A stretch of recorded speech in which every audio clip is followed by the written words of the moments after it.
जय हिंद, नमस्कार दोस्तों। मैं धर्मराज कुमार अपने यूट्यूब चैनल जीएस से प्रारंभ जीएस विद्यारंभ में आपका स्वागत करता हूं और अपने बिहार पुलिस स्पेशल क्लास दोस्तों सिमुलर जीएस का निचोड़ को क्विक रिवीजन तरीके से देख रहे हैं। इसमें दोस्तों हम लोग हर एक चैप्टर पर बात कर रहे हैं, हर एक सब्जेक्ट के हर एक टॉपिक पर दोस्तों बात कर रहे हैं, लेकिन हम लोग मतलब कि क्विक तरीके से बात कर रहे हैं। उसमें आपको इंपॉर्टेंट जो फैक्ट है, जो आपके एग्जाम के पॉइंट ऑफ व्यू से इंपॉर्टेंट है दोस्तों, उसको बता रहे हैं। अगर आपको दोस्तों इसको डीप में पढ़ना है दोस्तों, तो आपको एग्जाम के बाद हम पूरा आपका सिलेबस कंप्लीट करवाने की जिम्मेवारी लेते हैं। एक बार सिलेबस आप कंप्लीट कर लीजिएगा दोस्तों, उसके बाद आपका जहां पढ़ने की इच्छा हो, जो बुक उठाने की इच्छा हो, ब्लूप्रिंट पढ़ना है, स्पीडी पढ़ना है, जो बुक पढ़ना है वो दोस्तों आसानी से पढ़िए। सभी चीज़ें उसमें जो भी बातें लिखी रहेगी उसको आप समझ में आएगा, लेकिन आपको अपना सिलेबस कवर करना। जैसे आपको अभी पढ़ाएंगे तो बहुत सारी चीज़ें आपको समझ में नहीं आएगी, क्योंकि दोस्तों वो आपने मतलब कि देखा होगा लेकिन उस पर कभी ध्यान नहीं दिया होगा, क्यों हुआ, क्या हुआ, ये सब अगर आपको समझ आना शुरू हो जाएगा दोस्तों, तो उसके बाद आपको जितने भी सब्जेक्ट होते हैं उसमें टॉपिक होते हैं वो आपके लिए आसान हो जाएगा। और जो भी हमारे चैनल पर नए जो दोस्त हमारे जुड़े हैं उनको बता देना चाहते हैं, अगर आप बिहार पुलिस एग्जाम देने वाले हैं तो आपके लिए दोस्तों हमारे चैनल पर 2 प्लेलिस्ट बना हुआ है। एक आपका जीएस के निचोड़ का नाम का है, जिसमें लोग टॉपिक वाइज क्या किए हैं, सब्जेक्ट वाइज टॉपिक वाइज उस पर बात किए हैं, हर एक चैप्टर पे बात किए हैं। और साथ साथ दोस्तों एक बना होगा आपका बिहार पुलिस बिहार दरोगा PYQ सीरीज का दोस्तों, तो वहाँ पर जाकर के दोनों वीडियो देखिएगा, आपको बहुत ही क्या करेगा, बहुत ही लाभ होगा दोस्तों आपके एग्जाम में। तो इस जो हमारा जो आज का वीडियो है वो आधुनिक भारतीय इतिहास का पार्ट 2 है दोस्तों। इससे पहले पार्ट 1 हम लोग कर चुके थे, 1857 क्रांति तक दोस्तों हम लोग बात किए थे। आज हम लोग सामाजिक धार्मिक जो सुधार आंदोलन हुए थे उस कौन कौन से संगठन में, तो उसके बारे में बात करेंगे। राजा राम मोहन जी के बारे में बात करेंगे, विवेकानंद जी के बारे में बात करेंगे, कृषक आंदोलन जो हुए थे, जनजातीय विद्रोह हुए थे, कांग्रेस की स्थापना के बारे में, अधिवेशन के बारे में, भारतीय स्वतंत्रता संग्राम के प्रमुख घटनाक्रम, इसमें सभी चीज़ों के बारे में बात करेंगे। एक भी ऐसा मतलब पॉइंट नहीं होगा जिसको हम दोस्तों छोड़ेंगे। अगर कोई छूटेगा, आपको लगेगा कि हाँ सर ने ये बात नहीं बताया, तो हमें कमेंट करके बताइएगा, उसके बारे में आपको जानकारी दे देंगे। नहीं तो हम कोशिश करेंगे कि आपको सारी बातों को बताने का। तो चलिए दोस्तों हम शुरू करते हैं अपना आज का क्लास। तो पिछली बार हम लोग 1857 क्रांति के बारे में बता दिए थे, क्यों हुआ था, क्या कहा, तत्कालिक कारण क्या था, चाबी वाला कारतूस था, इसके बारे में जानकारी दे दिए थे। आज हम लोग पढ़ेंगे दोस्तों अपना सामाजिक धार्मिक सुधार आंदोलन जो हुए थे हमारे भारत में, उसके बारे में। तो हम लोग पहले जानेंगे हिंदू धर्म में जो सुधार। अब हिंदू धर्म में सुधार क्या, तो आपको पता है कि हमारे धर्म में दोस्तों, हिंदू धर्म में क्या था, प्राचीन काल से ही दोस्तों कुछ क्या थी, मतलब कि जो हमारी धार्मिक जो प्रथाएं थी दोस्तों, वो धीरे धीरे क्या हुई, मतलब समय आते आते दोस्तों वो लोगों को लगने लगा कि धार्मिक प्रथा है एक तरह कुप्रथा है, तो इसको क्या करना है, अपने धर्म से निकालना है दोस्तों। तो जैसे आपका सती प्रथा हो गया दोस्तों, बाल विवाह हो गया, आपका विधवा विवाह पे रोक था दोस्तों, ये सब का क्या था दोस्तों, ये सब एक तरह की कुप्रथाएं थी। तो ये सब को दूर करने का दोस्तों मतलब कि समय अनुसार जितने भी विद्वान आए, जितने भी भारतीय समाज सुधारक, उन्होंने अपने स्तर से दोस्तों काम किया। तो उसमें प्रथम नाम आता है किनका, तो राजा राम मोहन राय जी का नाम आता है, जिन्होंने दोस्तों ब्रह्म समाज की स्थापना की। तो सबसे पहले याद रखिएगा ब्रह्म समाज के संस्थापक कौन है, तो राजा राम मोहन राय जी है, राजा राम मोहन राय। तो इनके बारे में थोड़ा जानते हैं कि कौन थे, तो परिचय इनके बारे में जानते हैं हम लोग। तो राजा राम मोहन राय का जन्म दोस्तों 1772 में हुआ था। कहाँ पर, तो पश्चिम बंगाल में हुआ था, मतलब बंगाल में हुआ था। और 1833 तक दोस्तों इनकी मृत्यु हुई थी, कहाँ पर, तो इंग्लैंड में हुआ था दोस्तों, ये भी ध्यान देना है। इनका जन्म स्थल अगर बात करेगा तो राधानगर था, हुगली में, बंगाल में, जो भी पश्चिम बंगाल में आपका है। इनको बहुत सारी उपाधियां मिली थी दोस्तों। ये जो आप राजा देख रहे हैं, इनका नाम था राम मोहन राय। उपाधि दोस्तों इनको राजा ने दिया था, अकबर द्वितीय ने दिया था। किसने दिया था, अकबर द्वितीय ने इनको राजा की उपाधि दी थी। जैसे यहाँ पर लिखा है बहुत सारी उपाधि, जैसे राजा इनको मुगल शासक अकबर द्वितीय द्वारा दिया गया था। युग दूत भी इनको कहा जाता है, ये सुभाष चंद्र बोस ने द्वारा मतलब कहा गया था। संवैधानिक आंदोलन के जनक कहा था इनको, जो सोनीनाथ बनर्जी ने दिया था इनको। भारतीय नवजागरण के अग्रदूत, नवजागरण के पिता बोलेंगे तो इनका इन्हीं का नाम लीजिएगा, अगर भारतीय नवजागरण के पिता बोलेंगे तो। आगे है आधुनिक भारत के पिता, भारतीय राष्ट्रवाद के जनक, नव प्रभात का तारा, अतीत एवं भविष्य के मध्य सेतु, भारतीय जागृति के जनक, नए भारत का मसीहा, प्रथम आधुनिक पुरुष एवं योग पुरुष आदि सम्मान से दोस्तों इनको क्या किया है, नवाजा गया। मतलब कि इनको उपाधि दिया गया था। मतलब क्यों दिया गया था दोस्तों, इनके कार्यों के कारण। इनके पूरा जब आपको पढ़ाएंगे, डीप में पढ़ाएंगे, तो आपको आप भी मतलब कि इनसे बहुत प्रेरित होइएगा कि किस तरह से एक आदमी, मतलब कि जब हमारा देश गुलाम था उस समय, गुलाम की जंजीरों में तो जकड़ा हुआ देश था दोस्तों, लेकिन साथ साथ हमारे देश में जो कुप्रथाएं थी उसको भी कैसे हमारा देश उससे मतलब परेशान था, तो उसको दूर करने का कैसे ये प्रयास किए थे, उसके बारे में लोग, इनके बारे में अगर आप डीप नॉलेज देना चाहते हैं तो हमारे चैनल से जुड़े रहिएगा। आपको हम ये एग्जाम खत्म होने के बाद आपको पूरी कहानी हम बताएंगे सबके बारे में। आगे है कि इनको कौन कौन सी पत्रिका निकाले थे, मतलब कि अपने स्तर से जो काम कर रहे थे समाज सुधार करने का, तो बहुत सारी पत्रिका भी निकाले थे। जैसे संवाद कौमुदी जो बांग्ला भाषा में निकाले थे, मिरातुल अखबार जो अंग्रेजी और फारसी भाषा में निकाले थे। 1822 में ब्रह्म निकल मैगजीन निकाले थे दोस्तों, उसका प्रमुख पुस्तकें इनका है। तूफात उल मुहाउद्दीन मतलब एकेश्वरवादियों का उपहार, क्योंकि आपको पता है कि हमारे हिंदू में क्या था दोस्तों, बहुकेश्वरवादी है, मतलब कि हम लोग बहुत सारे ईश्वर की पूजा करते हैं। लेकिन इन्होंने दोस्तों एक किताब लिखा था जिसमें एकेश्वरवादी का उपहार के रूप में मतलब तूफात है मुहाउद्दीन, याद रखिएगा 1809 में, ये फारसी भाषा में लिखा गया था। प्रिंसेप्ट ऑफ जीसस, ये जीसस के उपदेश प्रवचन के लिए 1820 में लिखा गया था।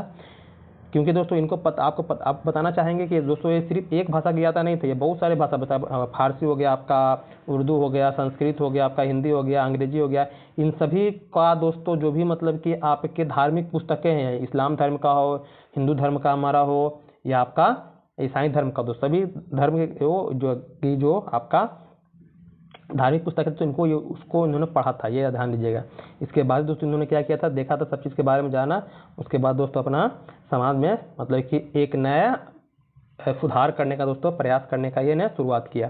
कुछ इन्होंने संस्थाएं भी स्थापित की थी, जैसे वेदांत सोसाइटी 1816 में किए थे, कलकत्ता में दोस्तों किए थे। आत्मीय सभा का नाम 1814-15 में किए थे कलकत्ता में।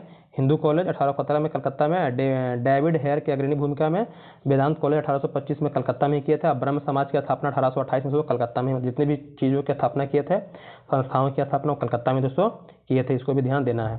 आगे हम लोग आते हैं कि इनके बारे में, स्वामी दयानंद सरस्वती के बारे में थोड़ा सा इनके बारे में आप जान लीजिए। अगर यहाँ पर कुछ पॉइंट नहीं दिया है, जैसे 1828 में आपका ये ब्रह्म समाज की स्थापना किए, तो ये ब्रह्म समाज की स्थापना करने का उद्देश्य दोस्तों इनका था कि भारत में सती प्रथा थी, तो सती प्रथा को खत्म करना था। तो सती प्रथा को खत्म करने में प्रमुख भूमिका दोस्तों इन्होंने निभाया था। किसके सहयोग से सती प्रथा खत्म किया था भारत में दोस्तों, तो उस समय हमारे भारत में जो वायसराय थे, मतलब सॉरी गवर्नर जनरल थे, कौन थे आपके बंगाल के गवर्नर जनरल, तो उनका नाम था लॉर्ड विलियम बेंटिक। तो लॉर्ड विलियम बेंटिक के दोस्तों सहयोग से 1829 में क्या किए थे, ये जो आपके राजा राम मोहन राय जी हैं दोस्तों, इन्होंने क्या किया था, तो भारत से सती प्रथा को दोस्तों खत्म किया था। अगर बोलेगा सती प्रथा से किनका नाम जुड़ा हुआ है, तो राजा राम मोहन राय का, अंग्रेज का पूछेगा तो लॉर्ड विलियम बेंटिक। और वही दोस्तों 1833 की बात है, 1833 में क्या होता है, अकबर द्वितीय जो है मुगल शासक, उनका दोस्तों क्या करता है, अंग्रेज दोस्तों पेंशन बढ़ाने के लिए, मतलब पेंशन बहुत कम मिल रहा था उनको, तो पेंशन बढ़ाने के लिए दोस्तों इनको अपना सहयोगी बना करके दोस्तों प्रतिनिधि बना करके इंग्लैंड भेजते हैं। और उस समय क्या होता है कि हमारे हिंदू धर्म में दोस्तों अंधविश्वास रहता है कि अगर आप समुद्र पार कीजिएगा तो आपके साथ कुछ अपशगुन हो सकता है। तो ये दोस्तों क्या होता है कि 1833 में ये, लेकिन बता दिए कि राजा राम मोहन राय जी किसी तरह का अपशगुन को दोस्तों नहीं मानते थे, इसलिए अकबर द्वितीय के कहने पर दोस्तों इन्होंने क्या किया, इंग्लैंड गए, और उसी समय इनको उपाधि दिया था अकबर द्वितीय ने दोस्तों राजा का, इसलिए इनका नाम पूरा नाम क्या हो गया था, राजा राम मोहन राय दोस्तों। तो गए तो दोस्तों वहीं पर क्या होता है, इनको एक बीमारी हो जाती है जिसका नाम है मेनिंजाइटिस, जो आपके मस्तिष्क में होता है दोस्तों। तो ये बीमारी के कारण क्या होता है दोस्तों, इंग्लैंड में जो लंदन है दोस्तों, वहाँ पर इनकी क्या होती है, मृत्यु हो जाती है दोस्तों। तो लोगों को लगता है कि राजा राम मोहन राय जी क्या किए, मतलब कि हिंदू धर्म में जो हम लोग का विश्वास था उसको तोड़े, इसलिए उनके साथ ऐसा हुआ, लेकिन ऐसा दोस्तों कुछ नहीं था। आगे है कि स्वामी दयानंद सरस्वती के बारे में, जो आर्य समाज के संस्थापक थे। स्वामी दयानंद सरस्वती क्या थे, आर्य समाज के संस्थापक। तो इनका जन्म दोस्तों 1824 में हुआ था, 12 फरवरी 1824 को हुआ था। आगे है कि इनका जन्म स्थल कहाँ है, गुजरात में, टंकारा। बचपन का नाम था इनका मूल शंकर। ये संस्थापक किसके थे, तो आर्य समाज के 1875 में किए थे, बंबई में दोस्तों, याद रखिएगा। इनका एक प्रमुख नारा था, वेदों की ओर लौटो, भारत भारतीयों के लिए, और स्वराज शब्द का सर्वप्रथम प्रयोग किया था। कभी कभी प्रश्न आता है कि स्वराज शब्द का सर्वप्रथम प्रयोग किसने किया था, तो दयानंद सरस्वती ने। वही बोला, कांग्रेस के अधिवेशन में कब हुआ था, तो 1906 में दोस्तों हुआ था। दादा भाई नौरोजी क्या कहते हैं, कांग्रेस का अधिवेशन जो हुआ था, कलकत्ता का अधिवेशन, वहाँ पर सबसे पहले कांग्रेस के अधिवेशन में दोस्तों स्वराज शब्द का इस्तेमाल हुआ था। वहीं इनको उपाधि मिला था दोस्तों भारत का मार्टिन लूथर। क्या हुआ था, भारत का मार्टिन लूथर। सुधारात्मक कार्य क्या किए थे, तो वेदों का पुनरुत्थान किया था। मतलब जो दोस्तों हम लोग के वेद थी, वो वेद क्या होता धीरे धीरे धूमिल हो गए थे, तो उसको दोस्तों फिर से उजागर करने का दोस्तों इन्होंने काम किया था।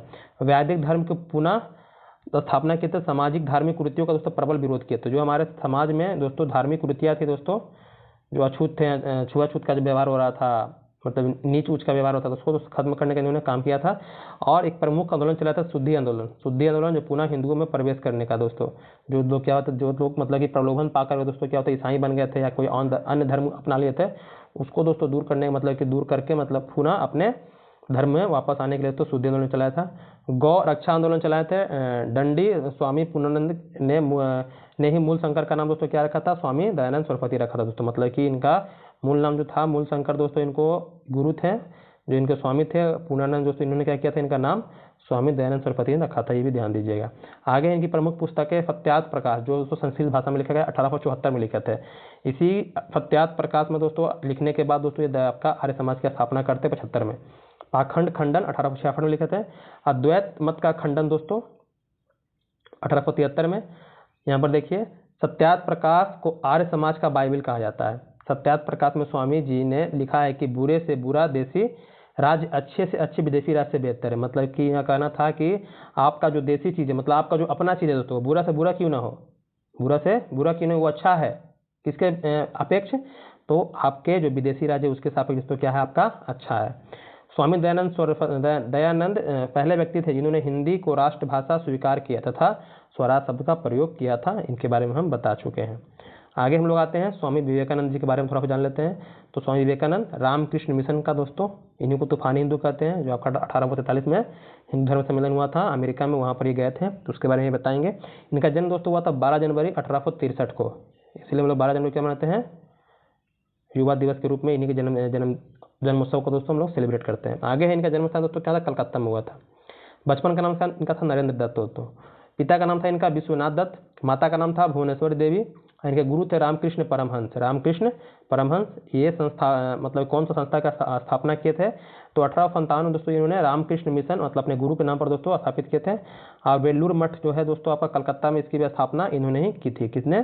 तो विवेकानंद जी ने, जिनका बचपन का नाम क्या था, नरेंद्र दत्त दोस्तों। इसको भी ध्यान दीजिएगा, बाद में यहाँ पर उनके बारे में फैक्ट दिया नहीं है, तो हम बताना चाहेंगे कि यहाँ पर 1893 में क्या हुआ था, 1893 में दोस्तों विश्व हिंदू धर्म सम्मेलन हुआ था। कहाँ पर? तो आपका अमेरिका में हुआ था। वहाँ पर शामिल होने के लिए दोस्तों ये इन्होंने गए थे। कौन गए थे आपके?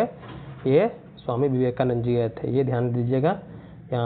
यहाँ पर इनसे पहले जाने से पहले तो उनका नाम क्या था, नरेंद्र था। यहीं पर क्या होते हैं, क्षेत्रीय के महाराजा इनको प्रेरित करते हैं जाने के लिए यहाँ पर। तो ये भारत के प्रतिनिधि के तौर पर दोस्तों जाते हैं और वहाँ पर अपना प्रतिनिधित्व दोस्तों पेश करते हैं भारत की तरफ से। वहाँ पर स्पीच भी देते हैं दोस्तों, तो वो हिंदी में देते हैं। क्या देते हैं? हिंदी में देते हैं दोस्तों, इसलिए इनको तूफानी हिंदू के नाम से जाना जाता है। याद रखिएगा, तूफानी हिंदू बोलेगा तो विवेकानंद को कहा जाता है।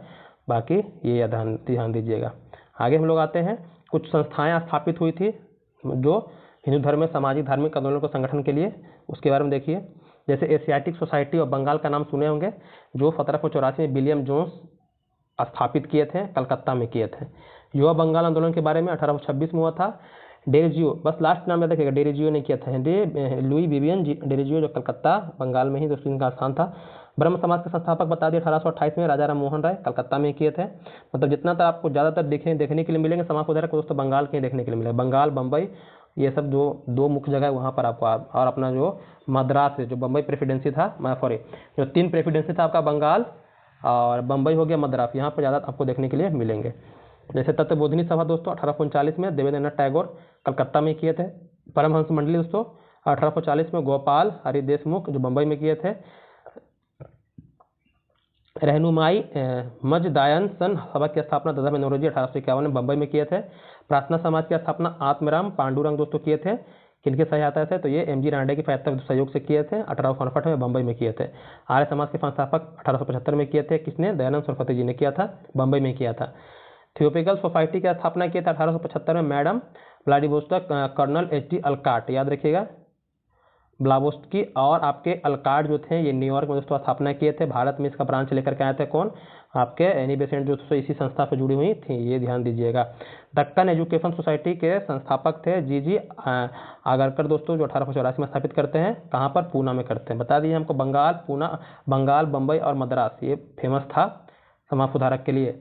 इंडियन नेशनल सोशल कॉन्फ्रेंस 1885 में था, याद रखिएगा। इंडियन नेशनल सोशल कॉन्फ्रेंस मतलब कि कांग्रेस की स्थापना के बाद 2 साल बाद स्थापित होता है। महादेव गोविंद रानडे स्थापना करते हैं बम्बई में दोस्तों, इसका मतलब स्थापित करते हैं स्थान। देव समाज 1885 में शिव नारायण अग्निहोत्री जो लाहौर में इसकी स्थापना दोस्तों करते हैं। रामकृष्ण मिशन के बारे में बता दिए, 1857 में विवेकानंद जी किए थे। कहाँ पर? बेल्लोर, कहाँ पर? बंगाल में। सर्वेट ऑफ इंडियन सोसाइटी की स्थापना गांधी जी के गुरु जो थे, राजनीतिक गुरु गोपाल कृष्ण गोखले जी किए थे, 1905 में बम्बई में किए थे। पूना सेवा सदन 1909 में दोस्तों श्रीमती रमाबाई रानडे पूना में किए थे। सोशल सर्विस लीग दोस्तों 1911 में M.N. जोशी बम्बई में किए थे। सेवा समिति 1914 में दोस्तों H.N. कुंजरू किए थे, इलाहाबाद में, प्रयाग में। हिंदू महासभा की स्थापना 1915 में मदन मोहन मालवीय का नाम सुने होंगे, हरिद्वार में किए थे। विमेंस इंडियन एसोसिएशन दोस्तों आपका 1917 में लेडी सदाशिव अय्यर किए थे, मद्रास में किए थे। और विश्व भारती रवींद्रनाथ टैगोर जी का नाम जुड़ा इससे, 1921 में किए थे। इसकी स्थापना कलकत्ता में किए थे।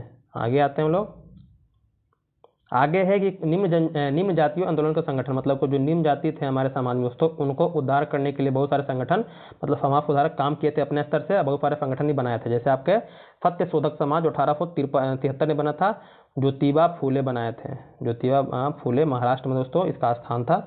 अरबी पूरम आंदोलन दोस्तों 1888 में श्री नारायण गुरु जी किए थे, अरबी पूरम में मतलब केरल में किए थे।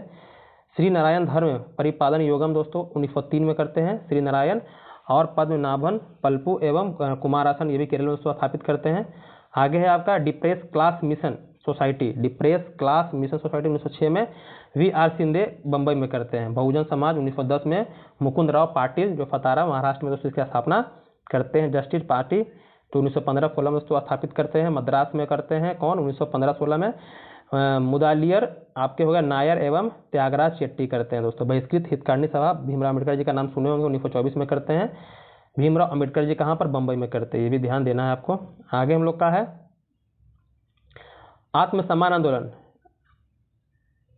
आत्मसम्मान आंदोलन 1920 में वी रामास्वामी नायकर और बलीजा नायडू किए थे। हरिजन सेवा संघ 1932 में महात्मा गांधी जी किए थे, जो आपका पूना पैक्ट होता है उसके बाद ही दोस्तों इसकी स्थापना करते हैं, ये भी ध्यान दीजिएगा।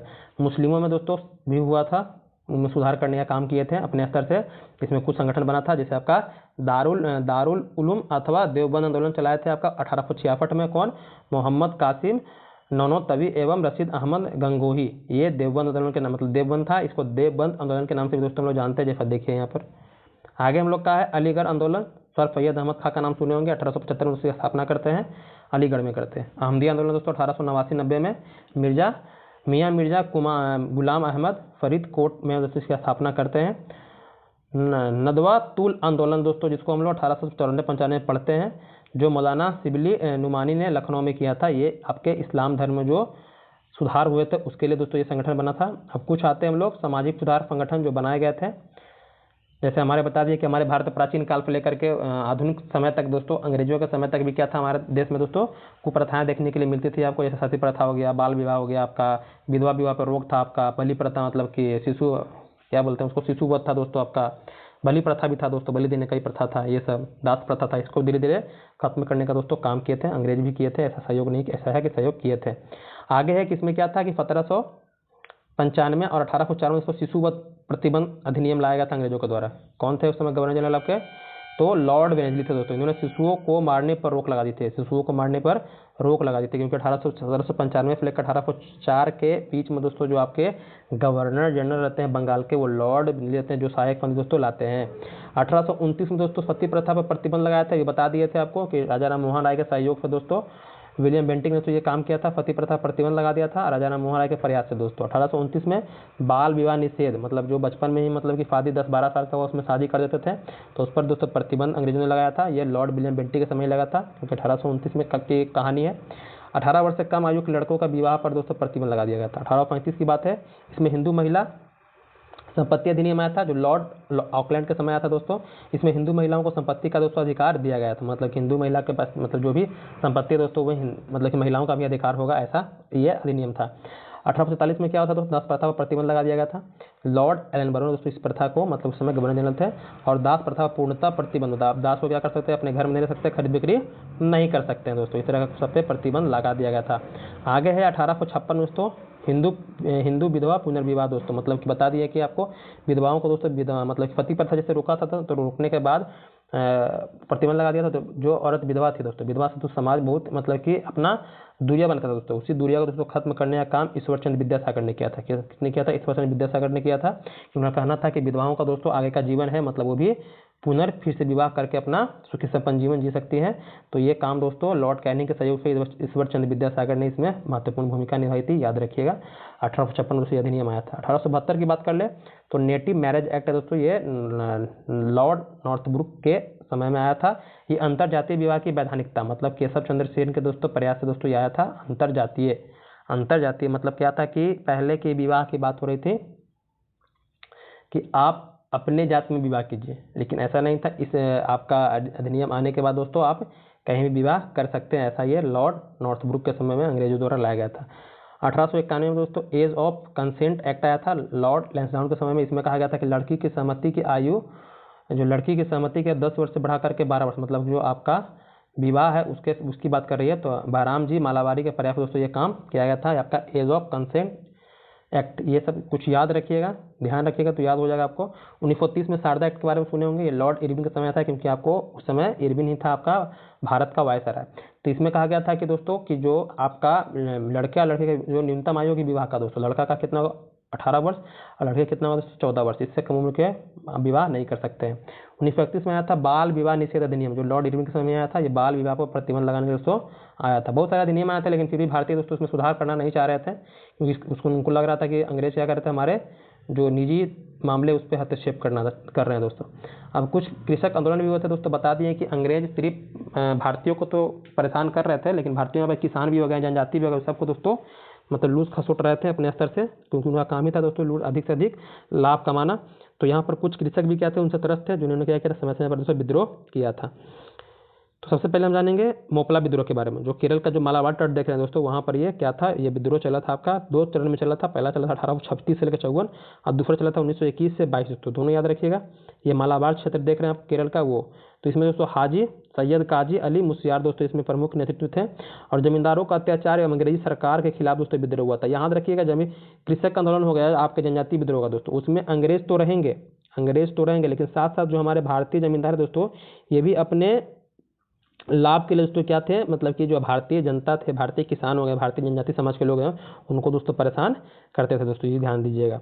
आगे है पागलपंथी। आगे क्या है, पागलपंथी आपके ये आंदोलन था दोस्तों, ये भी कृषक आंदोलन था, जो उत्तरी बंगाल में हुआ था। इसमें करमशाह और टीपू का, करमशाह क्या है, टीपू के पिता थे दोस्तों। पहले शुरू किया था करमशाह, लेकिन बाद में दोस्तों बड़े स्तर से नेतृत्व को दोस्तों, बड़े स्तर से आंदोलन का नेतृत्व किसने किया, तो टीपू ने किया दोस्तों। ये भी आपका जमींदारों के अत्याचार के विरुद्ध दोस्तों विद्रोह हुआ था, याद रखिएगा। फैराजी आंदोलन दोस्तों 1838 में होता है। ये फरीदपुर बंगाल में होता है दोस्तों आपका। हाजी शरीयतुल्लाह और दादू मियाँ दोस्तों क्या करते हैं, इस नेतृत्व का मतलब कि आंदोलन का नेतृत्व करते हैं। पहले आपके हाजी शरीयतुल्लाह जो इनके पिता हैं, कौन, दादू मियाँ के। तो जमींदारों के अत्याचारों के विरुद्ध दोस्तों ये अर्धधार्मिक आंदोलन था। क्या था पहले दोस्तों, अर्धधार्मिक मतलब कि एक तरह का धार्मिक आंदोलन था, लेकिन बाद में जब जमींदारों का अत्याचार बढ़ने लगता है किसानों पर दोस्तों, तब ये क्या होता है, मतलब कि उनके विद्रोह में दोस्तों हो जाते हैं। आगे है नील विद्रोह, जो 1859-60 में हुआ था दोस्तों। ये बंगाल में हुआ था आपका। ये विष्णु विश्वास और दिगंबर विश्वास मतलब विश्वास बंधु के दोस्तों नेतृत्व में दोस्तों आपका हुआ था। किसानों से बलपूर्वक नीली खेती करवाना चाह रहे थे, कौन आपका दोस्तों, अंग्रेज। उसी पर प्रतिबंध लगाने दोस्तों ये काम किया गया था। पावना विद्रोह आपका 1873 से 76 में हुआ था। ये बंगाल में होता दोस्तों आपके। ईश्वर चंद्र राय और केशव चंद्र सेन और शंभुनाथ, ये क्या थे, तीनों ने इसका नेतृत्व किया था। काश्तकारी जमीन पर कब्जे के विरुद्ध षड्यंत्र, बेदखली एवं लगान वृद्धि, मतलब कि जो किसानों की भूमि थी दोस्तों, उस पर क्या कर रहे थे, जबरदस्ती कब्जे कर रहे थे अंग्रेज जमींदार मिल करके दोस्तों, और जो उनका अपना भूमि है दोस्तों, उस पर लगान बढ़ा करके उनको बेदखल कर रहे थे दोस्तों।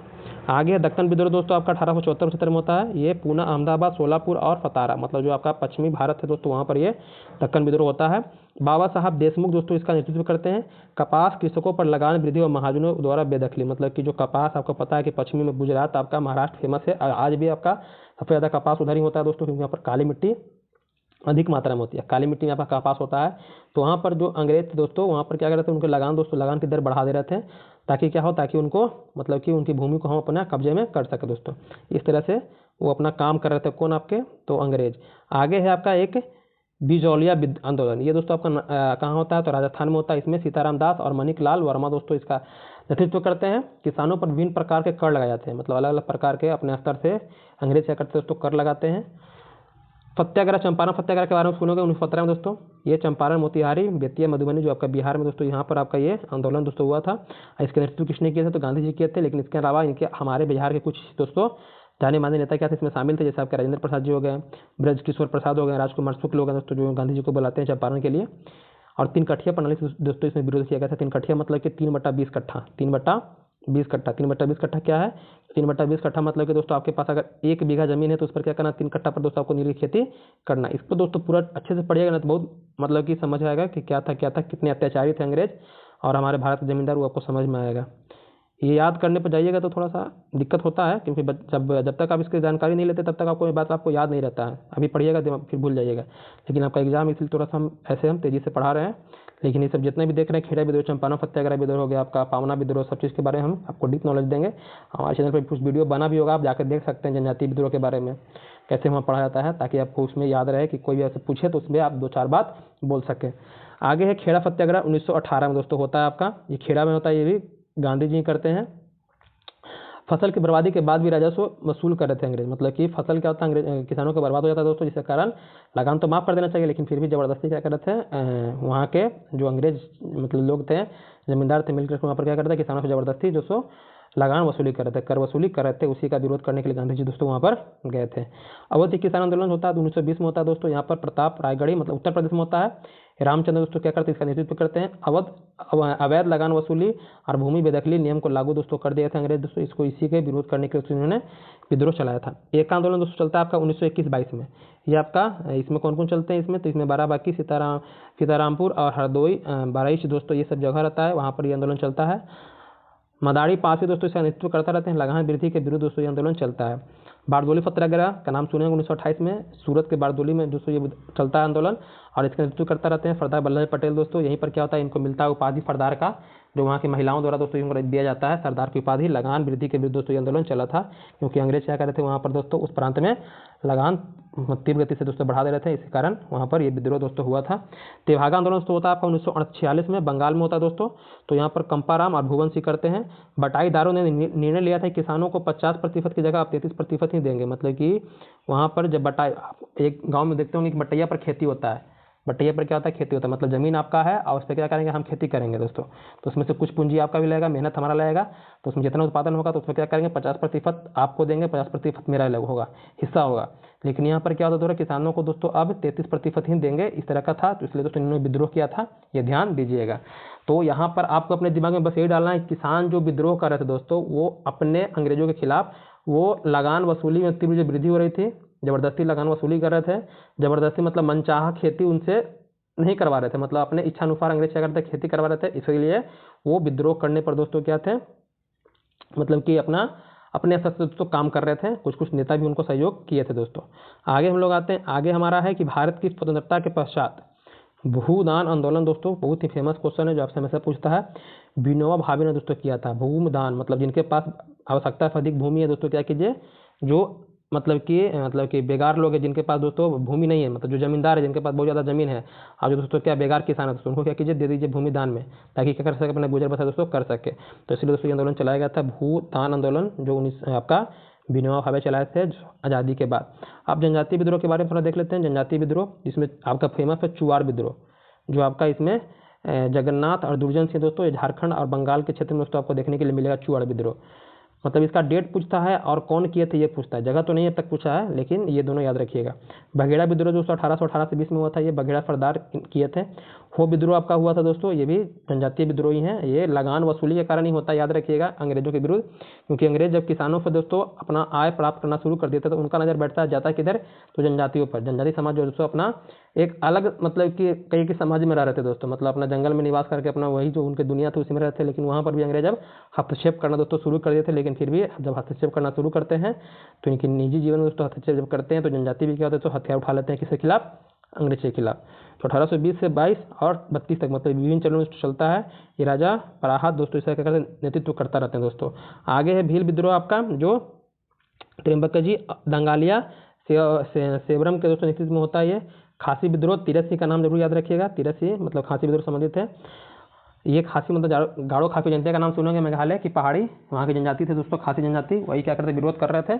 कोल विद्रोह, बुद्ध भगत का नाम याद रखिएगा। गंगा नारायण दोस्तों ये आपका छोटा नागपुर मतलब झारखंड के प्रांत में दोस्तों होता है। खोंड विद्रोह दोस्तों आपका बिश्नोई का नाम याद रखिएगा। और दंड सेन का दोस्तों ये उड़ीसा के क्षेत्र में आपका ये जनजाति विद्रोह देखने के लिए मिलेगा आपको।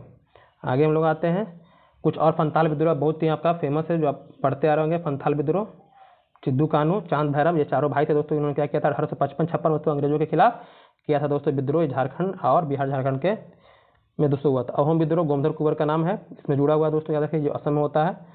रंपा विद्रोह आपका अल्लूरी सीता राम राजू दोस्तों आंध्र प्रदेश में करते हैं। ये मुंडा विद्रोह बिरसा मुंडा का नाम जुड़ा हुआ 1899-1900 में दोस्तों ये करते हैं अंग्रेज के खिलाफ। ताना भगत आंदोलन दोस्तों आपका चलता है। जतरा भगत 1920 से 30 तक चल जाते हैं। ये बलराम भगत और जतरा भगत दोस्तों इनका नेतृत्व करते हैं। जियात रंग आंदोलन दोस्तों जेडुनांग एवं रानी गेंडाली दोस्तों ये मणिपुर में दोस्तों फेमस आंदोलन है। जब आपका सविनय अवज्ञा आंदोलन चल रहा था दोस्तों, उस समय मणिपुर में जो आपका पूर्वोत्तर भारत है दोस्तों, वहाँ पर ये आंदोलन चल रहा था, याद रखिएगा। आगे है नागरिक एवं गैर आदिवासी विद्रोह, मतलब कि जो क्या है नागरिकों द्वारा दोस्तों विद्रोह चलाया जा रहा है, सन्यासी विद्रोह, एक बहुत ही फेमस विद्रोह दोस्तों, जो 1763 से लेकर 1800 चलता है। ये केना सरकार, मंजर शाह और द्विज नारायण दोस्तों ये विद्रोह करते हैं, अंग्रेजों के खिलाफ करते हैं दोस्तों, ये ध्यान दीजिएगा। सन्यासी विद्रोह मतलब कि ये सन्यासी कोई और नहीं है बल्कि किसान है। जब किसानों को दोस्तों जमीन छीन लेते हैं अंग्रेज, तो उनके पास दोस्तों अपना भरण पोषण करने के लिए कोई उपाय नहीं रहता, तो क्या करते हैं दोस्तों, वो सन्यासी बन करके लूटपाट करना शुरू कर देते हैं। लूटपाट करते हैं मतलब कि भारतीयों के नहीं, जो जमींदार है उनका उनके यहाँ लूटते हैं, जो अंग्रेजों का दोस्तों आपके मतलब कि प्रमुख संस्थान है वहाँ जाकर लूटपाट करते हैं दोस्तों। तो इसलिए सन्यासी विद्रोह चलाया गया था, मतलब कि याद रखिएगा। आगे फकीर विद्रोह दोस्तों आपका, जो मजनू शाह, चिराग अली, भवानी पाठक और देवी चौधरी दोस्तों इससे जुड़े थे। किससे, फकीर विद्रोह से, मतलब इसी तरह कहते हैं सन्यासी विद्रोह की तरह ही था। सन्यासी विद्रोह का आप पढ़े भी होंगे कि जिसका उल्लेख बंकिम चंद्र स्टडीज ने आनंद मठ में किया था दोस्तों, इसका उल्लेख आपको मिलता है सन्यासी विद्रोह का। आगे है पाइका विद्रोह दोस्तों, जो आपका उड़ीसा में दोस्तों हुआ था, 1804 से 17 में हुआ था, ये 2 चरण में हुआ था, 1817 से 25 में दोस्तों। खुर्दा राजा राम एवं जगबंधु, याद रखिएगा, जगबंधु का नाम फेमस है, ये इनका तो नाम नहीं पूछता है, लेकिन जगबंधु का नाम पाइका विद्रोह। रामोसी विद्रोह तो चित्तर सिंह का नाम याद रखिएगा, चित्तर सिंह, जो पूना पश्चिमी घाट में दोस्तों आपको देखने के लिए मिलता है। कित्तूर का विद्रोह से कित्तूर रानी चेन्नम्मा करती है, याद रखिएगा, ये धारवाड़ के निकट दोस्तों आपका ये विद्रोह होता है। गडकरी भी दोस्तों आपका कृष्णा दाजी पंडित करते हैं, जो कोल्हापुर महाराष्ट्र में दोस्तों ये इनका क्षेत्र रहता है। फराजी आंदोलन, सरीतुल्ला दादू मियाँ दोस्तों बता दिए थे, फराजी आंदोलन दोस्तों एक अर्ध धार्मिक आंदोलन था। कूका विद्रोह तो भगत जवाहर मल, जो पंजाब में दोस्तों करते हैं, याद रखिएगा कूका विद्रोह। पागलपंथी विद्रोह के बारे में बता दिए, करमशाह टीपू, ये बंगाल में दोस्तों ये विद्रोह होता है, अंग्रेजों के खिलाफ ही होता है। थम्पी विद्रोह भी आपका देवान वेलू थम्पी के द्वारा त्रावणकोर आपका केरल दोस्तों ये देखने के लिए आपको मिलता है। अब थोड़ा आते हैं हम लोग कांग्रेस के बारे में, कांग्रेस की स्थापना के बारे में। जब दोस्तों 1855 की क्रांति हो जाती है, तो 1855 की क्रांति के बाद दोस्तों वहीं पर हमको समझ आ जाता है कि भारत में धीरे धीरे क्या हो रहा है, एकत्व की भावना बढ़ रही है और हमें एक ऐसी संस्था की जरूरत है, हमें एक ऐसी संस्था की जरूरत है जो क्या हो दोस्तों पूरे भारत में एकजुट करे। यहाँ पर अंग्रेजों की भी कुछ और मंशा रहती है, भारतीयों की कुछ और मंशा, मतलब कि अंग्रेज के जो सोच रहती है दोस्तों अलग रहती है और भारतीयों का सोच अलग रहता है। अंग्रेज की सोच रहता है कि जो जहाँ पर मतलब कि अलग अलग स्थान पर दोस्तों क्या हो रहा है, विद्रोह हो रहे हैं, तो उस विद्रोह को अलग अलग स्थान पर रोकने के लिए अंग्रेजों को ज़्यादा समस्या हो रही थी। तो अंग्रेज चाह रहे थे क्या हो कि भारतीयों के लिए दोस्तों एक ऐसा संस्था बने जो क्या हो, जो उनकी समस्या मतलब पूरे भारत समस्या मेरे पास लेकर के आए, ताकि जहाँ तहाँ जो विद्रोह हो रहा है वो विद्रोह को दोस्तों बंद हो जाए। और भारतीयों का दोस्तों उद्देश्य था कि क्या हो कि हम ऐसी एक संस्था बनाएं जो क्या करें, अंग्रेजों तक अपनी मांगों को दोस्तों पहुँचाएं, अगर नहीं मेरी मांग मानती है तो क्या करेंगे, अपने स्तर से अपना काम करेंगे। तो इसी उद्देश्य से लेकर अपने अपने उद्देश्य की प्राप्ति के लिए तो ये इसकी स्थापना की जाती है। तो इसका स्थापना 1885 में ए ह्यूम करते हैं दोस्तों, एलन ऑक्टेवियन ह्यूम के द्वारा स्थापित किया जाता है भारतीय राष्ट्रीय कांग्रेस। कब, तो 28 दिसंबर 1885 को बम्बई में किया जाता है, गोकुल दास तेजपाल संस्कृत महाविद्यालय में दोस्तों। उस समय संस्थापना के समय दोस्तों कौन रहते हैं इसके संस्था मतलब कि वायसराय भारत के, तो लॉर्ड डफरिन को रहते हैं दोस्तों, डफरिन। कभी कभी कहा जाता है कि जो कांग्रेस की स्थापना थी, कांग्रेस का बनना, ये डफरिन की दिमाग की उपज थी, डफरिन के दिमाग की उपज थी दोस्तों। आगे हम लोग याद पढ़ते हैं कुछ कुछ प्रमुख तथ्य के बारे में, जिससे प्रथम अध्यक्ष पूछता है कौन थे, तो प्रथम कांग्रेस के प्रथम अध्यक्ष दोस्तों आपके WC बनर्जी, बोमन चंद्र बनर्जी थे दोस्तों। प्रथम मुस्लिम अध्यक्ष बोलेगा तो बदरुद्दीन तैयब जी थे दोस्तों। प्रथम यूरोपीय अध्यक्ष बोलेगा तो जॉर्ज यूले थे। प्रथम महिला अध्यक्ष बोलेगा तो एनी बेसेंट, भारतीय महिला बोल देगा तो आपका सरोजिनी नायडू हो जाएगी। और सबसे युवा अध्यक्ष बोलेगा तो मौलाना अबुल कलाम आजाद दोस्तों, जो 40 से लेकर 46 तक रहते हैं, कहाँ के, कांग्रेस के अध्यक्ष 1940 से 1946 तक, ये ध्यान दीजिएगा। पहला अगर अधिवेशन बोलेगा तो पहला अधिवेशन के अध्यक्ष कौन थे आपके, WC बनर्जी से 72 लोग क्या करते हैं पार्टिसिपेट करते हैं। कहाँ पर होता है, तो इसका तय रहता है दोस्तों आपका पूना में, लेकिन होता कहाँ है, बम्बई में होता है, क्योंकि पूना में दोस्तों क्या होता है, प्लेग फैल जाता है, इसी कारण दोस्तों वहाँ पर नहीं हो पाता है। आगे हम लोग का है, देखिए यहाँ पर दिया है आपको सब चीज़ के बारे में, अधिवेशन के बारे में थोड़ा जान लेते हैं हम लोग। जैसे 1885 में क्या होता है, बम्बई में अधिवेशन, पहला अधिवेशन बम्बई में होता है, 1885 में होता है। WC बनर्जी पहले अध्यक्ष रहते हैं, इसमें 72 प्रतिनिधि तो भाग लेते हैं। होना था कहाँ पर, पूना में, लेकिन प्लेग बीमारी के कारण से यह बम्बई में आपका होता है। 1886 में कलकत्ता में होता है, जो 3 प्रेसिडेंसी थी पहले, तो पहले वहीं पर होता है। 1885 में आपका कलकत्ता में दादा भाई नौरोजी जो प्रथम पारसी अध्यक्ष थे, पारसी मतलब दादा भाई नौरोजी क्या थे, तो पारसी थे। यहाँ पर क्या होता है दोस्तों, नेशनल एसोसिएशन कांग्रेस का राष्ट्रीय कांग्रेस में मिला जाता है। नेशनल एसोसिएशन जो आपके सुरेंद्र नाथ बनर्जी दोस्तों स्थापित करते हैं 1876 में, मतलब ये बिल्कुल विरोध रहते हैं किसके, तो इसके विरुद्ध दोस्तों।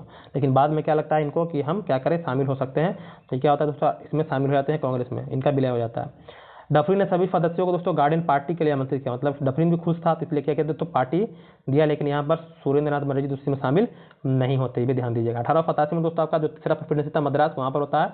बदरुद्दीन तैयब जी जो पहले मुस्लिम अध्यक्ष थे कांग्रेस के, सर्वप्रथम तमिल भाषा में भाषण दिया गया। शस्त्र अधिनियम के विरुद्ध दोस्तों प्रस्ताव पारित यहाँ पर किया गया। 1888 में इलाहाबाद में प्रयागराज में दोस्तों होता है आपका जॉर्ज यूले दोस्तों प्रथम अध्यक्ष रहते हैं, मतलब मुझसे ये आपके अंग्रेज अध्यक्ष, याद रखिएगा। तो जॉर्ज यूले प्रथम यूरोपीय अध्यक्ष रहते हैं। इस अधिवेशन में पहली बार लाला लाजपत राय ने क्या किया था, हिंदी में दोस्तों भाषण दिया था। आगे है कि 1896 में दोस्तों कलकत्ता में दोस्तों होता है इसका अधिवेशन। रहमतुल्ला एम सयानी दोस्तों क्या करते हैं, रहमतुल्ला मोहम्मद सयानी दोस्तों द्वितीय मुस्लिम अध्यक्ष हो गए। और ये इंपॉर्टेंट इसलिए है क्योंकि दोस्तों इसमें पहली बार वंदे मातरम जो हम लोग का राष्ट्रगीत है दोस्तों ये गाया गया था कलकत्ता अधिवेशन में ही। 1896 में कलकत्ता अधिवेशन, रहमतुल्ला सयानी याद रखिएगा, पहली बार वंदे मातरम गीत गाया गया था। 1905 तो बनारस अधिवेशन होता है आपका, कहाँ पर, तो गोपाल कृष्ण गोखले दोस्तों इसके अध्यक्ष रहते हैं, बनारस में होता है। बंगाल विभाजन की आलोचना की गई और स्वदेशी में बहिष्कार जो समर्थन हम लोग कर रहे थे, मतलब बहिष्कार जो आंदोलन चला रहे थे उसका दोस्तों समर्थन यहाँ पर मिला। बंगाल विभाजन के विरुद्ध दोस्तों हम लोग स्वदेशी आंदोलन बहिष्कार आंदोलन चला रहे थे। क्योंकि आपको बता दें कि जो बहिष्कार आंदोलन था दोस्तों महात्मा गांधी द्वारा नहीं लाया गया था, बल्कि उससे पहले भी आंदोलन बहिष्कार अंग्रेजी वस्तुओं का ये सब का होना शुरू हो गया था दोस्तों, जो आपको बंगाल विभाजन में देखने के लिए मिलता है। 1906 में दोस्तों आपका कलकत्ता में दादा भाई नौरोजी करते हैं इसकी अध्यक्षता। यहाँ पर दोस्तों नौरोजी क्या करते हैं, स्वराज मतलब स्वशासन शब्द का सर्वप्रथम प्रयोग करते हैं। अगर बोलेगा इससे पहले कांग्रेस के बैठक में हुआ था, लेकिन सबसे पहला बोलेगा तो किनका नाम लीजिएगा, दयानंद सरस्वती जी का नाम लीजिएगा दोस्तों। ये ध्यान देने वाली बात है आपके लिए विशेषकर। अगर कभी पूछ देगा कि दादा भाई नौरोजी ने कितनी बार अध्यक्षता की थी, तो कुल मिलाकर 3 बार, कुल मिलाकर 3 बार दोस्तों, पहला 86, 93 और 1906, इसको याद रखिएगा। आगे हम लोग आते हैं, आगे है दोस्तों सूरत अधिवेशन, रास बिहारी बोस 1907 में दोस्तों। सूरत 42 को बोलते हैं। यहाँ पर क्या होता है, कांग्रेस का तो विभाजन हो गया था, मतलब किसको लेकर के, तो यहाँ पर अध्यक्षता को लेकर के, अध्यक्षता पद को लेकर दोस्तों यहाँ पर क्या होता है, विभाजन हो गया था। गरम दल चाह रहे थे दोस्तों आपके, मतलब कि जो उग्र विचार के लोग थे वो चाह रहे थे कि लाला लाजपत को मिले अध्यक्षता करने का मौका, लेकिन जो नरम विचारधारा के दोस्तों तो उदारवादी थे वो नहीं चाह रहे थे। तो कांग्रेस का प्रथम विभाजन दोस्तों यहाँ पर हो जाता है 1907 में दोस्तों। रास बिहारी घोष क्या रहते हैं, इसके अध्यक्षता रहते हैं। नरम दल दोस्तों, गरम दल में यहाँ पर क्या होता है, विभाजन दोस्तों हो जाता है। यहाँ से जो कांग्रेस का जो प्रमुख नेतृत्वकर्ता होते हैं, मतलब प्रतिनिधि कांग्रेस किसके इशारे पर चलता है, तो यहाँ पर दोस्तों आपका गरम दल के इशारे पर चलता है, ये भी ध्यान दीजिएगा। 1911 में दोस्तों कलकत्ता अधिवेशन होता है आपका। विशन नारायण जो नारायण धर है, मतलब धर कहीं लिखा रहता है, विशन नारायण धर, ये दोस्तों इसकी अध्यक्षता करते हैं। ये प्रमुख क्यों है, तो दोस्तों पहली बार जन गण मन जो हम लोग का राष्ट्रगान दोस्तों ये गाया गया था वह कलकत्ता अधिवेशन में ही, इसको ध्यान रखिएगा। 1896 में राष्ट्रगान कलकत्ता अधिवेशन में ही, रहमतुल्ला सयानी इसके अध्यक्षता थे। और ये 1911 में कलकत्ता अधिवेशन हुआ था आपका, विशन नारायण धर थे, ये पहली बार राष्ट्रगान दोस्तों गाया गया था। 1912 में दोस्तों हम लोग का बिहार में दोस्तों क्या हुआ था आपका, अधिवेशन पहली बार हुआ था, कहाँ पर, बांकीपुर में। कहाँ हुआ था दोस्तों, बांकीपुर में, इसको भी ध्यान दीजिएगा। 1916 में दोस्तों आपका लखनऊ अधिवेशन हुआ था। कहाँ हुआ था, लखनऊ अधिवेशन, इसी को हम लखनऊ समझौता के नाम से भी जानते हैं। यहाँ पर दोस्तों क्या होता है, इसके अंबिका चरण मजूमदार तो इसके अध्यक्षता थे। यहाँ पर क्या होता है कि बम्बई के जो लॉर्ड वेलिंगटन मतलब जो गवर्नर थे अधिवेशन में भाग लिया था। और नरम दल गरम दल का समझौता होता है, साथ साथ जो कांग्रेस और मुस्लिम लीग था दोस्तों उसके भी समझौता यहाँ पर होता है, क्योंकि मुस्लिम लीग की स्थापना के बाद दोस्तों मुस्लिम लीग अपने स्तर से काम कर रहा था और यहाँ पर कांग्रेस दोस्तों अपने स्तर से काम कर रहा था, लेकिन यहाँ पर दोनों मिलकर के काम करना शुरू करते हैं। तो नरम दल गरम दल दोनों मिल गया और मुस्लिम लीग दोस्तों और कांग्रेस का यहाँ पर मिलाप दोस्तों हो गया। किसके सहयोग से, तो एनी बेसेंट के सहयोग से दोस्तों यहाँ पर मिलाप होता है, ये भी ध्यान दीजिएगा। इसीलिए इनको अगले साल अध्यक्षता करने का मौका मिलता है। किनको, तो एनी बेसेंट को दोस्तों, ये प्रथम महिला अध्यक्ष बन जाती है। कांग्रेस की अध्यक्षता करने वाली प्रथम महिला अध्यक्षता बोलेगा तो एनी बेसेंट 1917 में कलकत्ता अधिवेशन में ही। और सर्वप्रथम तिरंगे झंडे को कांग्रेस ने दोस्तों यहाँ पर अपनाया था, ये ध्यान रखिएगा। इसके बाद दोस्तों क्या होता है, फिर मतभेदों ने कारण 1918 में दोस्तों क्या होता है, फिर से कांग्रेस में दोस्तों विभाजन होता है। द्वितीय विभाजन आपका 1918 में होता है, इसको भी ध्यान दीजिए, कभी प्रश्न आपको देखने के लिए मिल जाता है। 1920 में दोस्तों आपका नागपुर अधिवेशन होता है। सी विजय राघवाचार्य दोस्तों क्या करते हैं, इसके आपके अध्यक्षता करते हैं। भारतीय रियासतों के लिए प्रतिनिधि घोषित की भाषाई आधार पर प्रांतों एवं विभाजन में हिंदी को संपर्क भाषा बनाने और असहयोग आंदोलन कार्यक्रम को यहाँ पर अनुमोदन देने के लिए यह अधिवेशन किया जाता है। लेकिन यहाँ पर यह अधिवेशन दोस्तों मतलब कि जो असहयोग आंदोलन इसमें पारित नहीं होता है, बाद में दोस्तों आपको अधिवेशन होता है 1920 में ही, वहाँ पर जो एक आपका वार्षिक अधिवेशन होता है वहाँ पर ये पारित हो जाता है। आगे हम लोग आते हैं 1923 में दोस्तों क्या होता है, काकीनाडा में अधिवेशन होता है, जो मौलाना मोहम्मद अली दोस्तों क्या करते हैं, इसकी अध्यक्षता करते हैं। इसमें अखिल भारतीय खादी बोर्ड की दोस्तों स्थापना की जाती है। इसमें वार्षिक सम्मेलन में अखिल भारतीय खादी बोर्ड की स्थापना दोस्तों की जाती है 1923 के। जो आपका कांग्रेस का अधिवेशन होता है ये ध्यान दीजिएगा। 1924 में बेलगांव अधिवेशन कर्नाटक में होता है दोस्तों, एकमात्र अधिवेशन जिसकी अध्यक्षता महात्मा गांधी करते हैं। क्योंकि दोस्तों सिचुएशन ऐसा बन जाता है कोई अध्यक्ष नहीं रहता है, क्योंकि चौरी चौरा कांड के बाद दोस्तों आपका बहुत सारे नेता क्या रहते हैं दोस्तों, बहुत सारे नेता हो गए हैं, बहुत की गिरफ्तार हो जाते हैं। और चौरी चौरा कांड के बाद मतलब गिरफ्तार तो होता है, मतलब असहयोग आंदोलन में बहुत सारे नेता गिरफ्तार हो जाते हैं। और चौरी चौरा कांड में दोस्तों महात्मा गांधी भी क्या होता है, गिरफ्तार हो जाते हैं। चौरी चौरा कांड के बाद महात्मा गांधी आंदोलन को स्थगित करते हैं, जिससे बहुत सारे लोग क्या होते हैं, नाखुश हो जाते हैं और कांग्रेस का दोस्तों परित्याग करना शुरू कर देते हैं। मतलब कहते हैं कि हम महात्मा गांधी के साथ काम नहीं करेंगे, तो गांधी जी अकेले पड़ जाते हैं। तब आप एक कहावत सुनते होंगे, क्या कहावत, वो आपको बताते हैं, मेरे दिमाग से निकल गया है, वो याद होगा तो हमें कमेंट करके बताइएगा। हाँ, मजबूरी का नाम महात्मा गांधी नाम सुनेंगे, नहीं से आता है, मजबूरी का नाम महात्मा गांधी कोई नहीं रहता है। तो महात्मा गांधी कहते चलो हम इसकी अध्यक्षता कर लेते हैं। एकमात्र कांग्रेस के अधिवेशन की अध्यक्षता करने वाले महात्मा गांधी थे 1924 में, बेलगांव अधिवेशन कर्नाटक में है। कभी कभी इससे प्रश्न आएगा आपसे।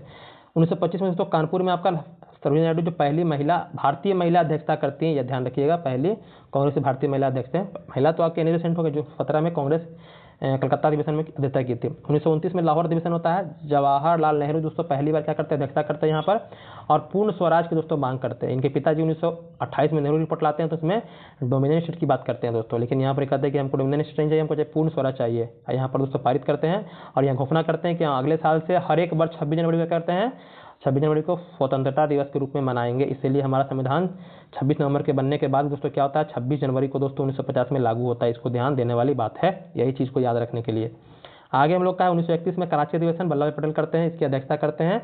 और मूल अधिकार जो देख रहे हैं उसका प्रस्ताव यहाँ पारित होता है। गांधी इरविन का समझौता, उसका अनुमोदन मिलता है दोस्तों। और राष्ट्रीय आर्थिक कार्यक्रम का दोस्तों प्रस्ताव यहाँ पर पारित होता है। याद रखिएगा, राष्ट्रीय आर्थिक कार्यक्रम का प्रस्ताव कहाँ पारित होता है, तो 1931 में कराची अधिवेशन में दोस्तों सरदार वल्लभ भाई पटेल करते हैं। 3 बात याद रखना है, मूल अधिकार, गांधी इरविन समझौता जो 5 मार्च 1931 में होता है, और आपके ये आपका राष्ट्रीय आर्थिक कार्यक्रम का प्रस्ताव। 1936 में फिर से गांधी इनको मिलता है, नेहरू जी को अध्यक्षता करने का मौका लखनऊ में दोस्तों। और यहाँ पर नेहरू जी क्या करते हैं, तो नेहरू जी समाजवाद को भारत की समस्याओं के हल को कुंजी बताया और कांग्रेस के पार्लियामेंट्री बोर्ड की दोस्तों स्थापना की। यही ध्यान देने वाली बात है आपके लिए। अब आगे आते हैं हम लोग, आगे थोड़ा बहुत और है, जैसे फैजपुर क्या है, ये पहला ऐसा अधिवेशन था कांग्रेस का जो गाँव में हुआ था। 1935 में दोस्तों आपका होता है, ये पंडित नेहरू करते हैं। पंडित नेहरू कुल मिलाकर 3 बार अध्यक्षता करते हैं, कहाँ का, कांग्रेस का, 29, 36, 37, याद रखिएगा, 29, 36, 37, लाहौर, लखनऊ और आपका फैजपुर। ये प्रथम गांव में होने वाला क्या था दोस्तों, आपका ये अधिवेशन था।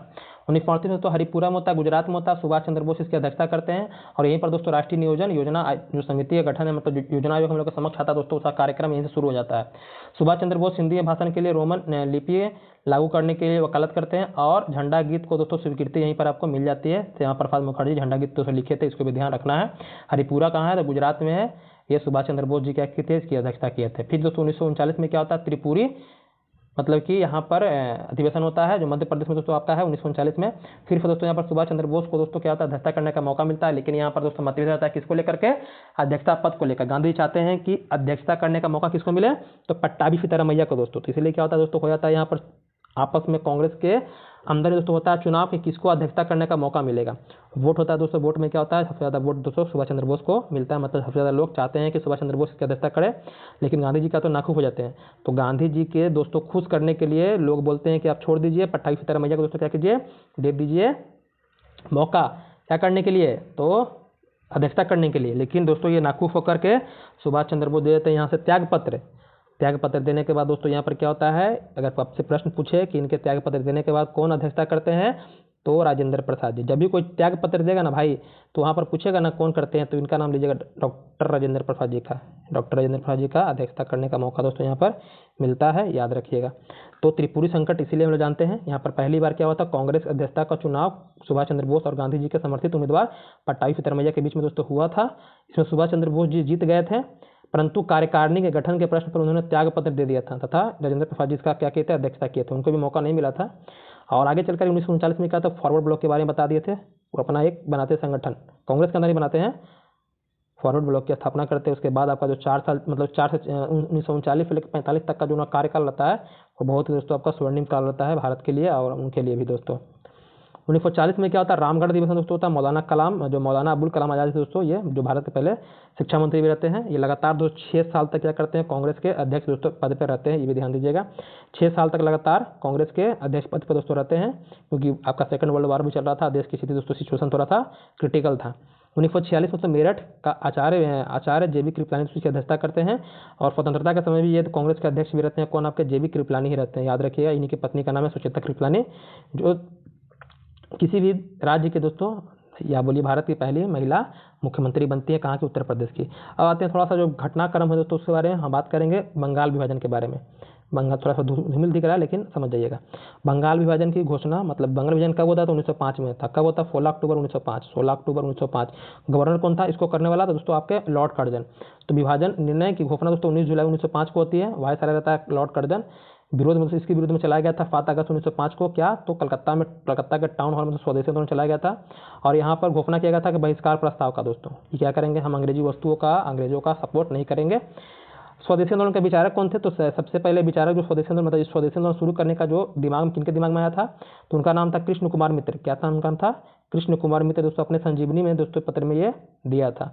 बंगाल विभाजन प्रभाव में कब आया था, मतलब कब पूरी तरह से बंगाल का विभाजन किया गया था, तो 16 अक्टूबर 1905 को किया था पूरे बंगाल में। तो इस दिन क्या किया था, शोक दिवस के रूप में दोस्तों मनाया गया था, ये ध्यान दीजिएगा। और यहाँ पर एक इंपॉर्टेंट, अगर आपसे पूछ दे कि बंगाल विभाजन क्यों किया गया था, इसका कारण क्या था, तो कर्जन का कहना था, क्या कर जो उस समय का वायसराय था, कहना था कि बंगाल एक बहुत बड़ा प्रांत है जहाँ पर हमें प्रशासनिक दृष्टि से दोस्तों जो शासन करने में परेशानी हो रही है, इसलिए क्या करेंगे, इसको हम विभाजित करके अपने प्रशासन को ठीक तरीके से चलाने के लिए इसको विभाजन करेंगे। लेकिन इसका उद्देश्य कुछ और था, क्योंकि दोस्तों यहाँ बंगाल में हिंदू मुस्लिम एकता धीरे धीरे बढ़ रही थी। इसी हिंदू मुस्लिम एकता को तोड़ने के लिए तो ऐसा ये काम किया था। कौन, कर्जन। आगे हम लोग आते हैं, गोपाल कृष्ण गोखले जो महात्मा गांधी के राजनीतिक गुरु थे दोस्तों, इन्होंने 1905 में सर्वेंट ऑफ इंडिया सोसाइटी की स्थापना की थी। ये बुक का नाम मतलब कि संस्था का नाम याद रखिएगा। आगे है कि 1911 में क्या होता है आपका, 1911 में लॉर्ड हार्डिंग द्वितीय ने, इंग्लैंड के राजा जो आपके उस समय सम्राट थे जॉर्ज पंचम, उनकी पत्नी थी मेरी के आगमन पर दोस्तों क्या दिल्ली में दोस्तों एक दरबार का मतलब कि आयोजन किया था। इसे हम दिल्ली दरबार के नाम पर जानते हैं। इन्हीं की आगमन पर दोस्तों जो आपका मुंबई में जो बना हुआ है आपका क्या नाम है उसका, इंडिया गेट बना हुआ है, नहीं गेट वे ऑफ इंडिया बना हुआ है। इंडिया गेट तो दिल्ली में गेट वे ऑफ इंडिया बना हुआ है दोस्तों, इन्हीं के स्वागत में दोस्तों बनाया गया था। जो आपका वो समुद्र के तट पे किनारे बना हुआ है, इन्हीं के स्वागत में बनाया गया था। जिससे बंगाल विभाजन को रद्द करने के लिए दोस्तों ये दिल्ली दरबार में घोषणा किया गया था। कलकत्ता से दिल्ली राजधानी परिवर्तन करने के लिए यही बात किया गया था। और जो आपका बिहार से, बंगाल को बिहार से अलग करने के बाद दोस्तों इसी में दिल्ली दरबार में घोषणा की गई थी। 1912 में क्या था, दिल्ली हमारे भारत की राजधानी बन गई थी। इससे पहले कहाँ था, कलकत्ता था। इसको भी ध्यान रखिएगा। आगे हम लोग बात करेंगे तो मुस्लिम लीग की स्थापना के बारे में। 1905 के बाद जब कांग्रेस की स्थापना होती है तो लॉर्ड मिंटो दिमाग में क्या करते हैं, लॉर्ड मिंटो छोड़िए, लॉर्ड कॉर्जन क्या करते हैं, उसके दिमाग में दोस्तों डाल देता है कि कांग्रेस जो है दोस्तों क्या हिंदुओं का प्रतिनिधित्व कर रहा है, मुस्लिमों का नहीं कर रहा। तो इसलिए क्या कीजिए, आप अपना एक मुस्लिम संगठन बनाइए। दोस्तों ये काम कर देता है फूट डालने का। तो मुस्लिम लीग का दोस्तों गठन होता है कब, 1906 में। मुस्लिम लीग का गठन कब हो गया, 1906 में, 30 दिसंबर 1906 में। ये दोस्तों यहाँ पर 1906 में ढाका के नवाब समीउल्लाह खां के निमंत्रण पर ढाका में अखिल भारतीय मुस्लिम शैक्षणिक सम्मेलन संपन्न होता है। और सम्मेलन में समीउल्लाह खां ने भारतीय मुस्लिम लीग के गठन का प्रस्ताव दोस्तों पेश किया। और मुस्लिम लीग का पहला जो अध्यक्ष चुना गया वो आगा खां को दोस्तों चुना गया था। इसको ध्यान रखना है। और मुस्लिम लीग का मुख्यालय कहाँ बनाया गया था, लखनऊ दोस्तों बनाया गया था। कब स्थापित हुआ था, स्थापित कौन किया था, इसको याद रखिएगा, समीउल्लाह खां।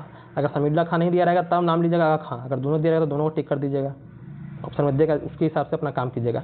उसके बाद कांग्रेस का विभाजन बता दिया था 1907 में दोस्तों, जो अध्यक्षता पद को लेकर हुआ था। 1905 में सूरत फुट हुआ था 1907 में, ये ध्यान दीजिएगा। कारण था स्वदेशी आंदोलन को चलाने को के तौर पर तरीकों को लेकर के दोस्तों, और साथ साथ अध्यक्षता पद को भी लेकर के। सूरत अधिवेशन की अध्यक्षता किसने की थी, रास बिहारी बोस ने की थी दोस्तों। परिणाम कांग्रेस नरम दल में क्या होता विभाजित हो गया था। इसको भी ध्यान देना है आपको। आगे हम लोग का है थोड़ा जानते हैं बाल गंगाधर तिलक जी के बारे में, जो क्या थे, गरम दल के नेता थे। गरम दल में कहिए, आपसे क्वेश्चन पूछा है गरम दल के निम्नलिखित में से कौन गरम दल के नेता नहीं थे, तो लाल बाल पाल तो याद पता ही है आपको, लाल बाल पाल, लाल लाजपत राय, बाल से बाल गंगाधर तिलक और पाल से बिपिन चंद्र पाल, तीनों का नाम याद रखिएगा। आगे है कि इनको उपाधि मिला था लोकमान्य भारत के बेताज बादशाह, इनको उपाधि मिला था। इनका दो पत्रिका बहुत ही फेमस है, मराठा और केसरी। मराठा दोस्तों लिखा हुआ अंग्रेजी में, केसरी लिखा है आपका मराठी में। उत्सव दोस्तों इन्होंने शुरू किया था 1800 मतलब एकता बढ़ाने के लिए 1893 में गणपति उत्सव शुरू किया था। और 1885 में दोस्तों क्या था, ये शिवाजी उत्सव। आज भी देखिएगा महाराष्ट्र में दोस्तों ये गणपति उत्सव, शिवाजी उत्सव बहुत ही धूमधाम से मनाया जाता है। इंडियन अनरेस्ट के लेखक थे वैलेंटाइन सिरोल दोस्तों, इनके लेखक थे। इन्होंने इसमें क्या किया था, इनको अशांति का जनक कहा था, भारतीय शांति का जनक, मतलब भारत में जो अशांति फैल रहा है उसको जनक कौन है, तो बाल गंगाधर तिलक दोस्तों। इसलिए इनको इन पर दोस्तों इन्होंने आरोप भी तो लगाया था। 1908 में केसरी में प्रकाशित तथ्यों के आधार पर इनको राजद्रोह का मुकदमा चला कर 6 वर्ष के लिए इनको मांडले जो आपका वर्मा में जेल है दोस्तों, वहाँ पर इनको भेज दिया गया था 6 वर्ष तक, याद रखिएगा 1908 से 2014 तक ये जेल में रहते हैं। मांडले में दोस्तों इन्होंने पुस्तक लिखा था गीता रहस्य, गीता रहस्य से इन्होंने अपनी पुस्तक लिखा था, इसको याद रखिएगा। तिलक ने कांग्रेस को प्रार्थना, याचना और विरोध की राजनीति करने का आरोप लगाया था। तो मतलब इनका वक्तव्य था कि जो कांग्रेस दोस्तों क्या है, प्रार्थना करने वाली संस्था है, याचना करने वाली, और विरोध की राजनीति करने का आरोप दोस्तों इन पर लगाया था, ये ध्यान दीजिएगा। आगे हम लोग पढ़ते हैं भारत में क्रांतिकारी आंदोलन के प्रथम चरण के बारे में। 2 चरण आता है दोस्तों, एक हम लोग पढ़ते हैं ये आपका बी.डी. सावरकर हो गए, ये बाल गंगाधर तिलक जी का हो गया, लाजपत राय जी का नाम हो गया, और दूसरा पढ़ते जो भगत सिंह सुभाष चंद्र बोस आते हैं वहाँ पर पढ़ते हैं दोस्तों। तो यहाँ पर क्या था, तो यहाँ पर पहला चरण में बी.डी. सावरकर ने 1899 में क्या था, एक संस्था स्थापित की, इसका नाम था मित्र मेला, जो बाद में 1904 में क्या होता है, इसका नाम अभिनव भारत हो जाता है। ये कहता है गुप्त संस्था था दोस्तों, जो मतलब कि अंग्रेजों का विरोध करने से बनाया गया था, याद रखिएगा। आगे है आपका कि पी मित्रा ने बंगाल में अनुकूलन समिति की दोस्तों स्थापना की थी, पी मित्रा याद रखिएगा। 30 अप्रैल 1908 और खुदीराम बोस और प्रफुल्ल चाकी दोस्तों जो अनुशीलन समिति के सदस्य रहते हैं, इन्होंने क्या किया था, किंग्सफोर्ड की गाड़ी पर दोस्तों बम फेंका था, किंतु किंग्सफोर्ड बच गया था। और यहाँ पर क्या होता है दोस्तों, यहाँ पर इनकी पत्नी और उनकी बेटी दोस्तों मर जाती है, मतलब कि किंग्सफोर्ड पे फेंक रहा, लेकिन ये तो बच गया, लेकिन यहाँ पर क्या होता है, इनकी पत्नी और इनकी बेटी की मृत्यु हो जाती है, जिसके कारण क्या होता है, प्रफुल्ल चाकी आत्महत्या कर लेते हैं। और खुदीराम बोस को दोस्तों मतलब सबसे कम उम्र में अगर कोई किसी को फांसी दिया था तो प्रफुल्ल चाकी है, लगभग 17 वर्ष की उम्र रहता है दोस्तों इनकी, उस समय इनको फांसी दी जाती है 1908 में, नहीं यहाँ तो लिखा है 15 वर्ष लिखा है, लेकिन 17 वर्ष लगभग है, देख लीजिएगा एक बार। इनको सबसे कम उम्र में दोस्तों फांसी जाता है, लेकिन इनके बारे में कोई याद नहीं रखता है, खुदीराम बोस को याद रखिएगा। मुजफ्फरपुर बम कांड के नाम से हम लोग जानते हैं, इसे याद रखिएगा, मुजफ्फरपुर कांड। मारने आते हैं किसी और को, लेकिन मार देते हैं किसी और को, उद्देश्य मतलब रहता है इनको नहीं मारना, लेकिन किसी और को मारने रहते हैं। आगे है कि 23 दिसंबर 1912 को दिल्ली में वायसराय हार्डिंग द्वितीय पर दोस्तों बम फेंका जाता है, मतलब इनको भी उड़ाने का काम किया जाता है, लेकिन दोस्तों ये बच जाते हैं। रास बिहारी बोस और सचिंद्रनाथ सान्याल की इसमें मुख्य भूमिका दोस्तों रहती है, लेकिन यहाँ पर क्या होते हैं, बच जाते हैं। बचने के बाद दोस्तों जब खोज होने लगता है कौन ऐसा काम किया, तो क्या होता है, रास बिहारी भाग जाते हैं कहाँ पर, जापान, वहीं पर वहाँ विवाह करके वहाँ जापान के दामाद बन जाते हैं, ये भी ध्यान दीजिएगा। वो सब डीप जब पढ़ाएंगे वहाँ पर आपको जानकारी देंगे, बस ये भी जो कैसे कैसे घटना घट रहा है उसको देखते रहिए। विदेशी क्रांतिकारी मतलब वैसे भारत में दोस्तों क्रांतिकारी आंदोलन चला था, जो मतलब कि भारत में कांड करके दोस्तों अपने बचाव के लिए कहाँ भाग जाते, विदेश भाग जा रहे थे। तो श्याम जी कृष्ण वर्मा जो 1905 में लंदन में क्या किए थे, स्वशासन समिति, इसको हम लोग इंडिया होम रूल सोसाइटी की स्थापना किए थे। मैडम भिखाजी कामा 1907 में, हमेशा प्रश्न आता है आपका बीपीएससी लेवल तक के एग्जाम में आता है कि स्टुटगार्ट के में जर्मनी में दोस्तों आपका अंतर्राष्ट्रीय समाजवादी कांग्रेस के सम्मेलन में क्या करते हैं, भारत का राष्ट्रीय तिरंगा, उस समय इसका कलर था हरा पीला और लाल ध्वज को दोस्तों फहराए थे। इन्हें भारतीय क्रांति का माता कहा था, पिता बोलेगा तो दादा भाई नौरोजी को, ये पिता माता कहेगा तो इनको लीजिएगा, ये आपके मैडम भिखाजी कामा, इनके असिस्टेंट रह चुके थे ये दादा भाई नौरोजी के, मैडम भिखाजी कामा, याद रखिएगा। फिर 1 नवंबर 1913 को लाला हरदयाल ने क्या किया था, गदर पार्टी की स्थापना किया था। ये सब एक क्रांतिकारी संस्था जो विदेश में काम कर रही है, मतलब विदेश में मतलब भारतीय लोग यहाँ पर क्या कर रहे हैं, यहाँ पर उनको सहयोग नहीं मिल रहा है, तो क्या कर रहे हैं, विदेश भाग जा रहे हैं। विदेश में जो मतलब कि अपने स्तर से काम करना है, तो वहाँ पर भी संस्था बना हुआ है जो क्या कर रहे थे, इनको दोस्तों शरण दे रहे थे। तो सैन फ्रांसिस्को में अमेरिका में दोस्तों गदर पार्टी की दोस्तों स्थापना किए थे। सोहन सिंह भाकना इस पार्टी के दोस्तों अध्यक्ष थे, याद रखिएगा।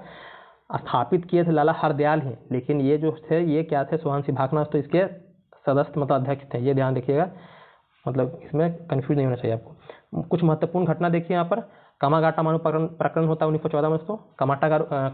कामागाटा मारू क्या है दोस्तों, ये एक जापानी जहाज है जिसको गुरुदत्त सिंह क्या करते हैं, लेकर जाते हैं कहाँ पर दोस्तों, जो कनाडा का वैंकूवर है वहाँ पर, लेकिन वहाँ पर इनको मतलब भारतीयों को उतरने से मना कर देता है, कहता है कि यहाँ पर आप तभी उतरिएगा जब आप सीधे भारत से मतलब यहाँ पर आइएगा। तो इसलिए कहते हैं यहाँ पर विद्रोह दोस्तों होता है, इसलिए इनका नाम पड़ा जाता है क्या, कामागाटा मारू प्रकरण 1914 में होता है। मार्लेमेंटो ऑफ सुधार के बारे में पता है, 1909 में 17 अधिनियम ये एक्ट है जिसमें आपको मुस्लिम लीग को अलग निर्वाचन मंडल दोस्तों दे दिया जाता है। ये मार्ले कौन है, तो मार्ले उसमें भारत सचिव रहता है, और मिंटो कौन है, तो मिंटो दोस्तों ये हमारा भारत का वायसराय रहता है। दिल्ली दरबार बता दी 1911 में होता है। प्रथम विश्व युद्ध 1914 से 18 के बीच में होता है। तत्कालीन कारण बोलेगा तो ऑस्ट्रिया के राजकुमार फर्डिनेंड का दोस्तों हत्या होता है बोस्निया की राजधानी आपका सराजेवो में।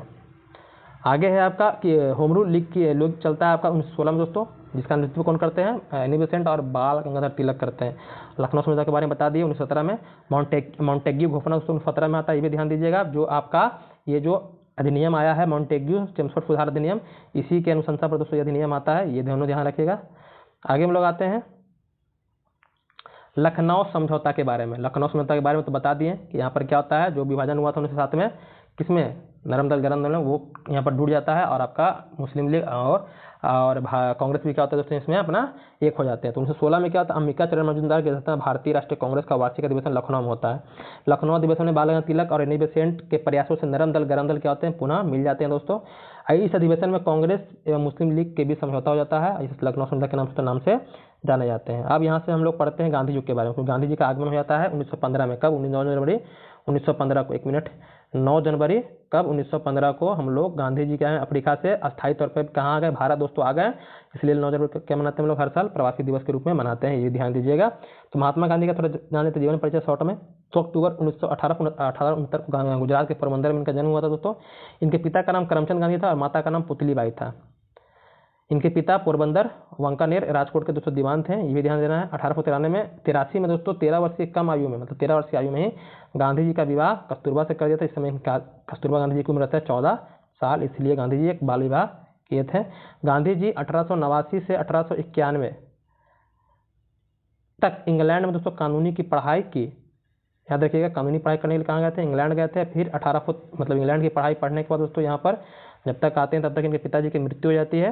तो मृत्यु के बाद बता दिए कि घर में कोई काम करने वाला रहता है, खिलाना पिलाना है, तो कैसे घर बार चलेगा दोस्तों। इसीलिए यहाँ की जो वकालत चल नहीं रही थी, कहाँ पर, गुजरात में दोस्तों। इसलिए अपने परिवार के लिए, किसके लिए, परिवार के लिए दोस्तों क्या करते हैं, जाते हैं गुजरात, जाते हैं कहाँ पर, जाते हैं अफ्रीका, क्योंकि उनको अपना परिवार की देख रेख करना है और इन्हीं के मतलब कंधे पर दोस्तों पूरा जिम्मेदारी है। तो ये जाते हैं कि हम वहाँ पर जाएंगे, कुछ थोड़ा बहुत कमा उमा लेंगे तो अपने घर का भी खर्चा चला सकते हैं। तो इसलिए जो दादा भाई अब्दुल्ला था, इनके कहने पर दोस्तों ये 1893 में कहते हैं, गुजरात के एक व्यापारी रहते हैं, इनके कहने पर मुकदमा लड़ने के लिए दोस्तों जाते हैं कहाँ पर, अफ्रीका। कहाँ, दक्षिण अफ्रीका जाते हैं दोस्तों। अब वहाँ पर धीरे धीरे वहाँ पर के हीरो बन जाते हैं।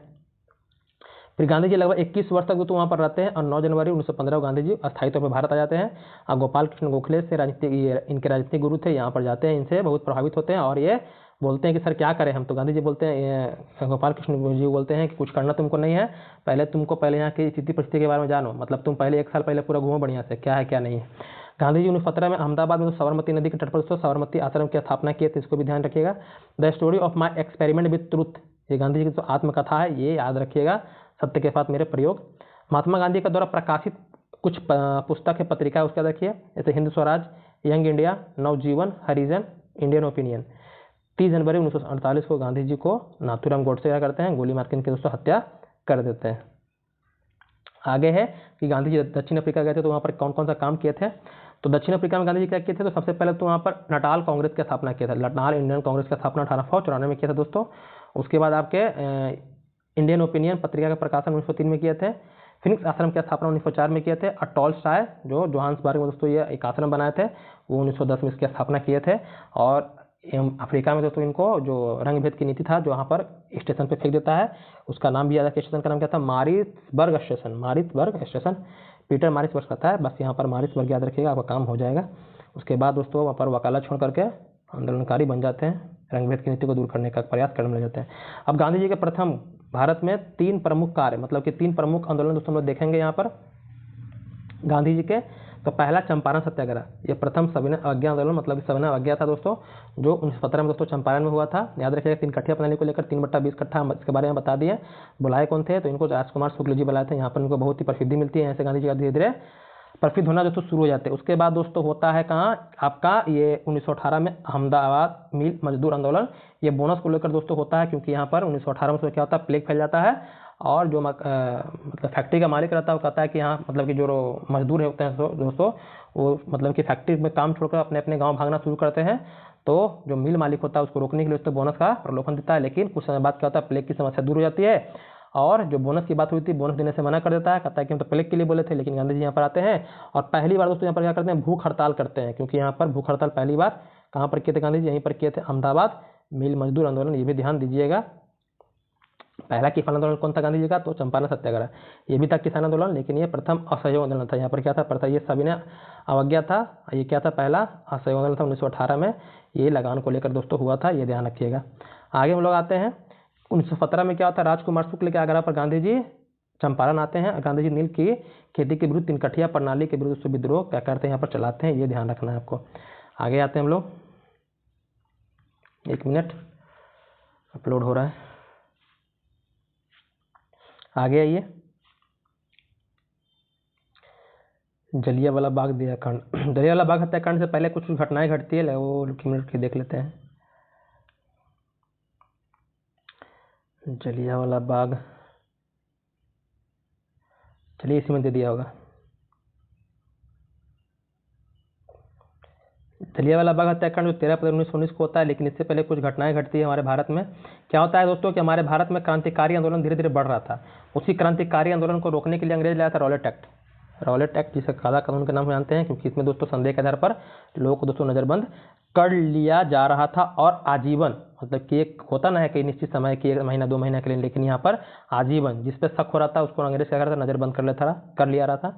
इसी को विद्रोह में दोस्तों पंजाब के कुछ नेता, मतलब कुछ नहीं 2 नेता थे दोस्तों, जिनका नाम था डॉक्टर फतेहपाल और डॉक्टर सैफुद्दीन किचलू। क्या कह रहे दोस्तों, यहाँ पर जो पंजाब का अमृतसर दोस्तों मैदान है दोस्तों, वहाँ पर क्या कर रहे थे, जो वहाँ पर बैठक कर रहे थे, बैठक वहाँ पर बता दिए कि रॉलेट एक्ट में कह दिया गया था यहाँ पर कि आप मतलब कि भीड़ नहीं जमा कीजिएगा, भीड़ जमा नहीं कीजिएगा। अब भीड़ जमा सर इसलिए था क्योंकि वहाँ पर मेला भी था, बैसाखी का महीना, मतलब कि मेला भी दोस्तों वहाँ पर लगा हुआ था। तो जब डायर को पता चला, डायर को क्या लगा, यहाँ पर मिला यहाँ पर सूचना कि कुछ मतलब क्रांतिकारी क्या कर रहे हैं, यहाँ पर अमृतसर का जो मैदान है दोस्तों, वहाँ पर जलियांवाला बाग का जो मैदान है वहाँ पर बैठ कर दोस्तों क्या कर रहे हैं, क्रांतिकारी गतिविधियों को अंजाम दे रहे हैं। तो तुरंत क्या करता है, अपनी सेना तैयार करता है दोस्तों, यहाँ पर हथियारबंद सेना दोस्तों। और वहाँ पर बता दिए कि सिर्फ क्रांतिकारी नहीं थे दोस्तों, वहाँ पर बहुत सारे लोग थे, बहुत सारे बच्चे बूढ़े सभी लोग थे दोस्तों। यहाँ पर एक मेला लगा हुआ था, और दोस्तों वहाँ पर क्या करता है, बिना सोचे समझे मतलब कि दे देता है आदेश दोस्तों। आदेश देने के बाद जो उसके सैनिक रहते हैं बिना सोचे समझे तो मतलब कि बच्चे बूढ़े पर गोली बरसाना उसको शुरू कर देते हैं। ये घटना दोस्तों 13 अप्रैल 1919 की रहती है, बता दिए बैसाखी के दिन की रहती है दोस्तों। रहता है कौन है वहाँ पर, जो पुलिस अधिकारी उसका नाम रहता है जनरल डायर। क्या नाम रहता है, जनरल डायर दोस्तों। अंधाधुंध गोली चलाने का देता है आदेश, इसमें दोस्तों उसमें हजारों लोग मारे जाते हैं, हजारों से ऊपर दोस्तों मारे जाते हैं। कुछ लोग अपने बचने के लिए वहाँ पर एक छोटा सा दोस्तों कुआं रहता है, कुआं में दोस्तों कूद जाते हैं जान बचाने के लिए। दीवार रहता है बहुत ऊंचा रहता है, इसको फांद पाना दोस्तों मतलब कि बस की बात नहीं थी। गेट बस एक ही गेट था, वहीं पर क्या था, डायर मतलब अपना खड़ा होकर के सेना को दोस्तों तैनात कर दिया था इधर उधर, और गोली चलने का दे देता देश। कुआं में दोस्तों कूद रहे थे, एक पर एक के ऊपर एक कुआं क्या था, लाखों दोस्तों भर गया था। इस तरह का निर्मम मतलब कि यहाँ पर घटना दोस्तों घटा था, जिन्हें हम लोग जलियांवाला बाग हत्याकांड के नाम से जानते हैं, जो 13 अप्रैल 1919 को दोस्तों हुआ था। इसको भी याद रखना है। इसी के एक प्रमुख जो मतलब कि वकालत करते हैं उनका नाम रहता है दोस्तों शंकर नायर। अभी एक मूवी आया केसरी 2, तो उसमें देखिएगा शंकर नायर के बारे में बहुत सारे लोग नहीं जानते हैं। इसी पर दोस्तों फिल्म बना शंकर नायर पर दोस्तों। तो इस हत्याकांड के विरुद्ध में शंकर नायर ने वायसराय की कार्यकारिणी परिषद सदस्य से इस्तीफा दे दिया था, क्योंकि 1909 का जो अधिनियम आया था भाई, उसमें कहा गया था कि जो वायसराय का परिषद होगा उसमें क्या होगा दोस्तों, एक भारतीय सदस्य को भी दोस्तों चुना जाएगा, एक भारतीय सदस्य भी चुना जाएगा। इसलिए पहले जो सदस्य चुने गए थे उसमें सत्येंद्रनाथ टैगोर को चुना गया था, और इस समय दोस्तों शंकर नायर थे दोस्तों। बाद में क्या करते हैं दोस्तों, इनके खिलाफ अंग्रेजों के खिलाफ दोस्तों ये अपना काम वकालत करना, मतलब अंग्रेजों के खिलाफ, मतलब कि इनके पास जो घटना घटी है उसके खिलाफ दोस्तों, उसी पर एक फिल्म बनाया, तो इनका भी नाम याद रखिएगा। तो जलियांवाला बाग हत्याकांड के बाद दोस्तों विरोध में रविंद्रनाथ टैगोर क्या करते हैं, नाइटहुड की उपाधि उनको मिला था, इसको त्याग देते हैं।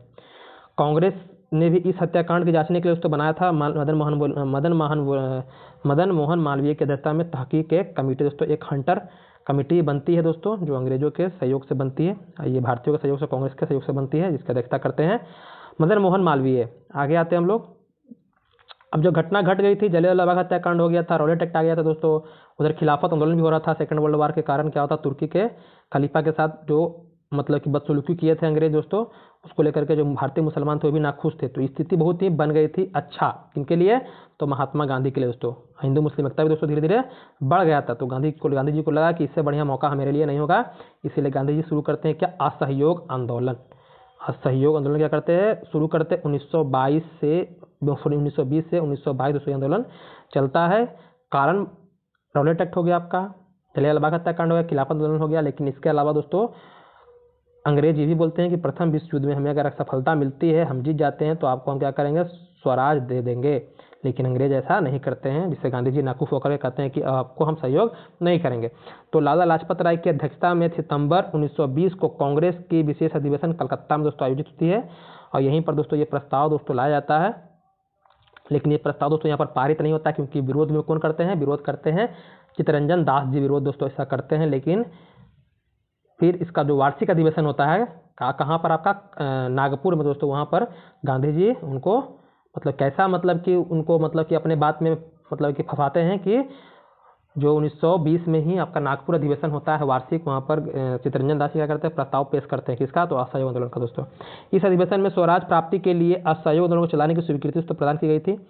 महात्मा गांधी जी कहे थे कि हम क्या करेंगे, 1 साल के अंदर आपको स्वराज हमें मिल जाएगा अगर हम इसको अच्छे से चलाएंगे तो महात्मा गांधी ने 1 अगस्त 1920 को असहयोग आंदोलन प्रारंभ किया था, लेकिन दुर्भाग्य से इसी दिन क्या होता है, तिलक जी का निधन हो जाता है। इनके निधन पर दोस्तों यहाँ पर एक तिलक फंड की स्थापना की जाती है और इसमें दोस्तों 1 करोड़ रुपया जमा होता है। कितना, 1 करोड़ रुपया जमा होता है, जो असहयोग आंदोलन के कार्य मतलब कि जो संचालन उसमें सहयोग दोस्तों होता है। ये ध्यान रखिएगा कि इनकी मृत्यु होती है तो बाल गंगाधर तिलक जी की मृत्यु होती है, जो एक जाने माने कर्मदल के दोस्तों नेता रहते हैं। आगे है कि दिसंबर 1920 में नागपुर में कांग्रेस का जो वार्षिक अधिवेशन होता है, यहाँ पर दोस्तों इसको अंतिम रूप से पारित किया जाता है। किसको, ये असहयोग आंदोलन के प्रस्ताव को। इस प्रस्ताव को दोस्तों CR दास करते प्रस्तुत करते हैं। असहयोग आंदोलन चलाने के लिए 1921 में तिलक स्वराज फंड की स्थापना की जाती है, बता दिए जैसा कि आपको। और यहाँ पर महात्मा गांधी कैसर हिंद और जमनालाल बजाज जो गांधी जी के 5वें बेटे कहे जाते हैं, ये राय बहादुर की उपाधि को त्याग देते हैं।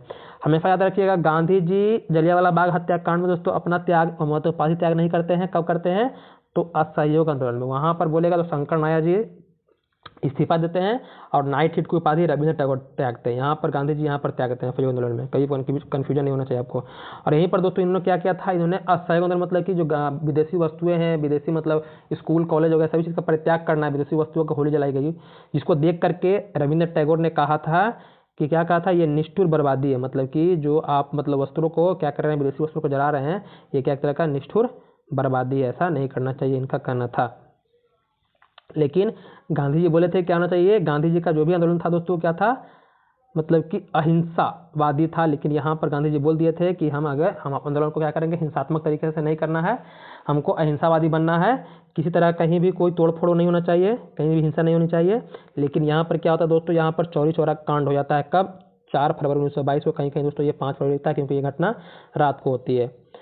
तो यहाँ पर क्या होता है, संयुक्त प्रांत जो गोरखपुर जिले के चौरी चौरा नामक स्थान पर दोस्तों ये घटना होता है, चौरा चौरी कांड दोस्तों। कारण क्या होता है, किसानों का दोस्तों एक जुलूस गोली चलाने के कारण उग्र भीड़ ने थाने पर आग लगा दी थी, जिसमें 22 पुलिसकर्मी दोस्तों मारे जाते हैं। सिंपल समझिए यहाँ पर क्या होता है, जैसा कि बता दिए कि गांधी जी बोल दिए थे कि हमको क्या करना है, अहिंसावादी, मतलब कि हिंसा नहीं होनी चाहिए। तो अंग्रेजों का विरोध करते हुए, नारा लगाते हुए दोस्तों क्या हुए थे, कुछ से मतलब कि भारतीय नागरिक मतलब कि हाथ में मसाल लिए हुए जा रहे थे।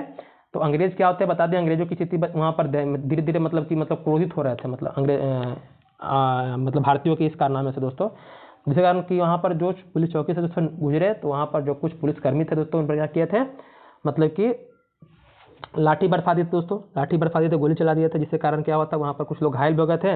और ये गोली की आवाज़ सुन करके मतलब लोगों की भागदड़ की आवाज़ सुनकर दोस्तों वहाँ पर कुछ और गाँव वाले दोस्तों शामिल हो गए। तो लोग तो ऐसे ही नाखुश थे अंग्रेजों से मतलब गुस्सा भी हो गए थे उनके करने को देख करके। तो उनके हाथ में था मसाल। तब जब भीड़ उग्र हो गई तो जो ही पुलिसकर्मी थे दोस्तों अपनी जान बचाने के लिए भागते हैं कहाँ पर, पुलिस चौकी के अंदर, और वो अंदर से दोस्तों गेट बंद कर लेते हैं और इनके हाथ में रहता है मसाल। ये क्या करते हैं, ये लोग बहुत तेज, ये लोग क्या करते हैं, अपना मसाल पुलिस चौकी पर दोस्तों फेंक देते हैं और बाहर से गेट बंद कर देते हैं, जिसमें 22 पुलिसकर्मी, 21 और एक जो थानेदार रहता है, 22 कुल मिलाकर 22 रहते हैं, उसमें 22 दोस्तों जिंदा जल जाते हैं। इसके कारण दोस्तों यहाँ पर अहिंसा हो गया। गांधी जी क्या करते हैं, अगले दिन ही ये आंदोलन को स्थगित कर देते हैं और 12 फरवरी 1922 को गांधी जी असहयोग आंदोलन को क्या करते हैं, स्थगित करते हैं, जिससे गांधी जी से बहुत सारे लोग नाखुश हो जाते हैं। नाखुश होकर के अपने अपने तरीके से काम करना शुरू करते हैं, कहते हैं कि हम गांधी जी के साथ काम नहीं करेंगे। और यहीं पर पहला कदम उठाते हैं कौन, स्वराज पार्टी एक की गठन होता है मार्च 1923 में। 1923 में विधानमंडल के चुनाव भाग लेने के लिए मार्च 1923 में CR दास और मोतीलाल नेहरू इलाहाबाद में स्वराज पार्टी की स्थापना करते हैं।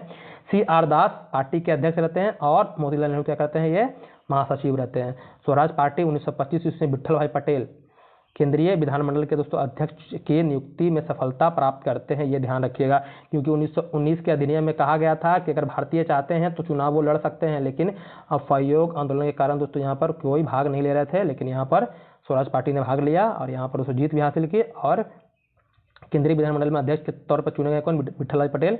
ये सरदार वल्लभ भाई पटेल जी के भाई थे, इसको भी ध्यान रखिएगा। आगे हमारा क्या है, देख लिए हम लोग। आगे है कि क्रांतिकारी आंदोलन का दूसरा चरण, पहला चरण तो देख लेते हैं हम लोग, अब दूसरा चरण देखते हैं हम लोग।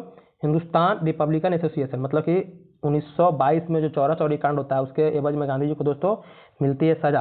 सजा मिलने के बाद दोस्तों उनका सेहत खराब होने के कारण उनको 2 साल के अंदर ही दोस्तों रिहा कर दिया जाता है। लेकिन वहाँ पर दोस्तों वो सक्रिय नहीं रहते, निष्क्रिय रहते हैं। कब से? तो 1922 से लेकर के लगभग आपका 1930 तक, मतलब कि जो सविनय अवज्ञा आंदोलन रहता है इसके बीच में दोस्तों गांधी जी का कहीं भी आप कुछ योगदान नहीं देखिएगा। इस बीच में आपके भगत सिंह, सुभाष चंद्र बोस, ये सब का नाम देखिएगा दोस्तों, यहीं पर आएंगे।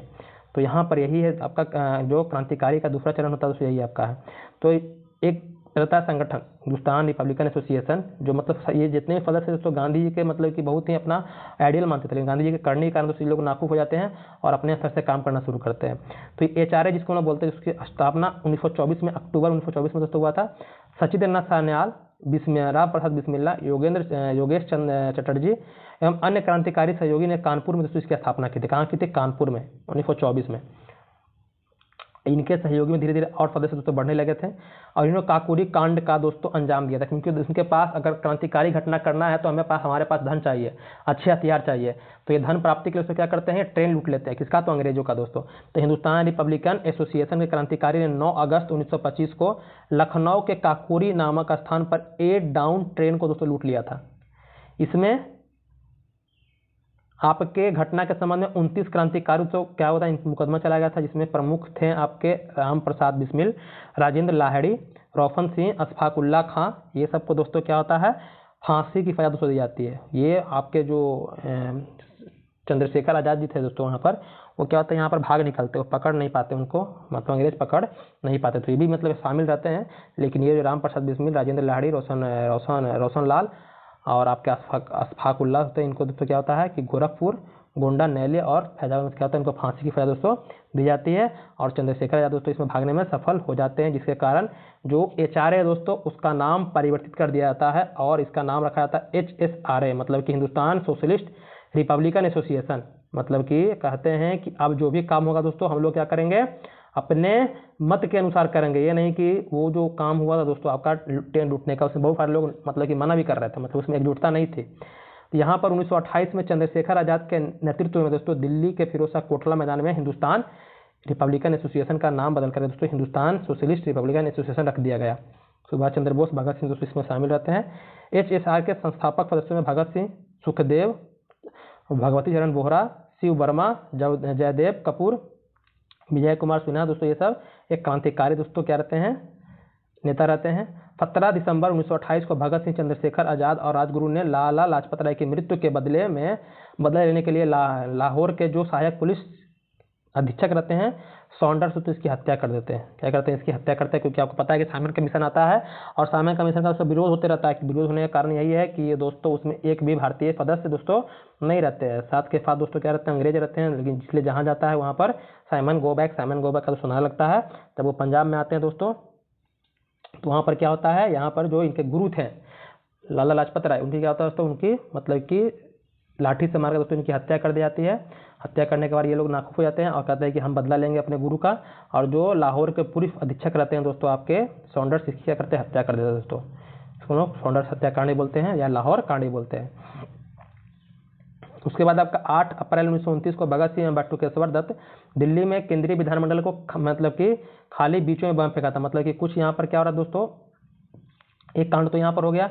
और भगत सिंह बटुकेश्वर दत्त मतलब दिल्ली में, मतलब यहाँ पर क्या हो रहा था विधानसभा में दोस्तों, आपका विधानमंडल में एक दोस्तों बिल पारित हो रहा था, सेफ्टी बिल, और एक बिल और था वो ये लोग नहीं चाह रहे थे, क्रांतिकारी लोग नहीं चाह रहे थे, मतलब कि भारतीय के दोस्तों मतलब कि भारतीयों के लिए सही नहीं था। तो उसी को दोस्तों रोकने के लिए तो ये विरोध कर रहे थे, लेकिन विरोध मतलब नहीं सुना था अंग्रेज। इसीलिए क्या करते हैं ये लोग जाते हैं, भगत सिंह और बटुकेश्वर दत्त जो असेंबली था वहाँ पर जाते हैं और वहाँ पर वैसे जगह पर बम फेंकते हैं दोस्तों जहाँ पर कुछ नहीं रहता है, किसी को नुकसान नहीं होता है। बस इनका कहना था कि हमारी आवाज़ इन बहरे कानों तक नहीं पहुँच रही थी, आवाज़ पहुँचाने के लिए धमाके की जरूरत थी, इसलिए हम धमाका किए। यहीं पर ये आपके जो भगत सिंह हैं, जो आप इनकलाब जिंदाबाद का नारा दोस्तों यहीं पर देते हैं, याद रखिएगा। तो इनकलाब जिंदाबाद के बारे में बोलेगा तो भगत सिंह का नाम दोस्तों यहीं पर जुड़ा जाता है। आगे हम लोग आते हैं। अब क्या होता है, एक कांड हो गया सॉन्डर्स, दूसरा हो गया असेंबली कांड दोस्तों। अब क्या होता है, इनको गिरफ्तार कर लिया जाता है। तो भगत सिंह, राजगुरु और सुखदेव को दोस्तों लाहौर षड्यंत्र चलाता है केस, और ये सॉन्डर्स की हत्या कांड के लिए दोस्तों इनको क्या दिया जाता है, फांसी चलाया जाता है मुकदमा, और इनको मिलता है फांसी। और 23 मार्च 1931 को इनको भगत सिंह और राजगुरु सुखदेव को दोस्तों फांसी दे दिया जाता है।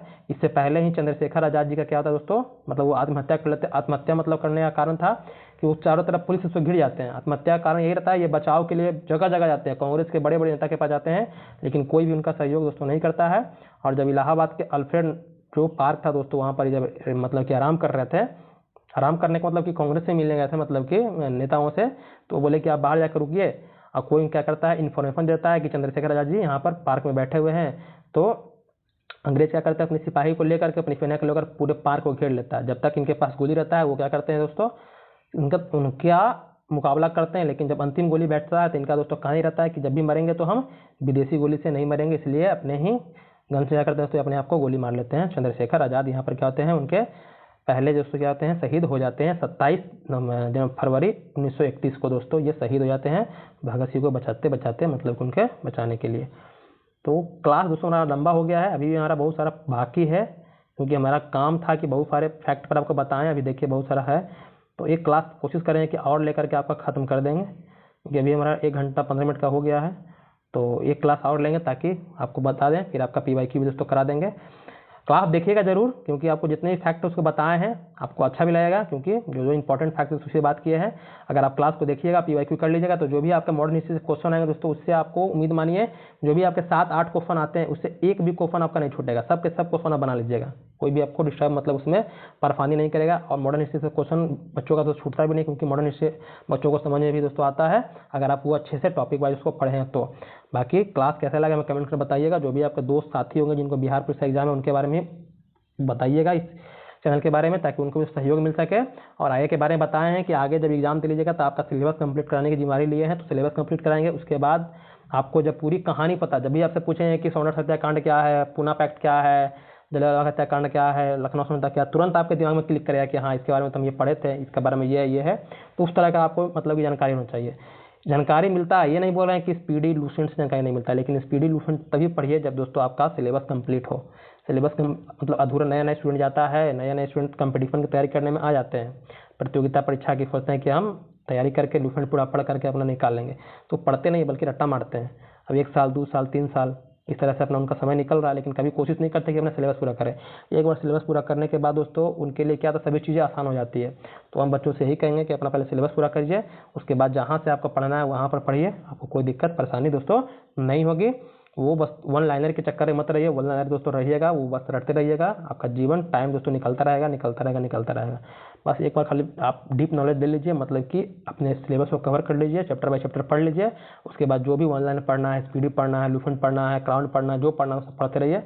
आपको दोस्तों कहीं भी कोई पॉइंट समझने में दिक्कत नहीं आएगी। ये हम आपसे मतलब बात कर रहे हैं, जो आपको बता रहे हैं दोस्तों, अपनी जो हमारी खुद का अनुभव है वो बता रहे हैं आपको। बाकी आप अपने तरीके से जैसे कर रहे हैं वो आपके लिए बेहतर होगा, आपको लग रहा है तो। बाकी अगर मेरी बात मानिए तो इस तरह से आप काम कीजिए। बाकी तैयारी दोस्तों अच्छे से कीजिएगा, कोई भी दिक्कत समस्या है तो हमें बताइएगा, हमें कमेंट कीजिएगा। और हमारा चैनल जो है आपका उससे जुड़ जाइएगा। और टेलीग्राम पर दोस्तों डेली आपका रात के 9:30 बजे क्यूज होता है, वहाँ से भी जुड़ करके आप लाभ प्राप्त कर सकते हैं, जो 15 से 20 मिनट का क्यूज होता है, तो उससे भी जरूर जुड़िएगा। उसका हम लिंक आपको वीडियो के डिस्क्रिप्शन में दे देंगे, तो वहाँ जुड़ करके आप लाभ प्राप्त कर सकते हैं। बाकी अच्छे से तैयारी कीजिए, अच्छे से रहिए। धन्यवाद दोस्तों।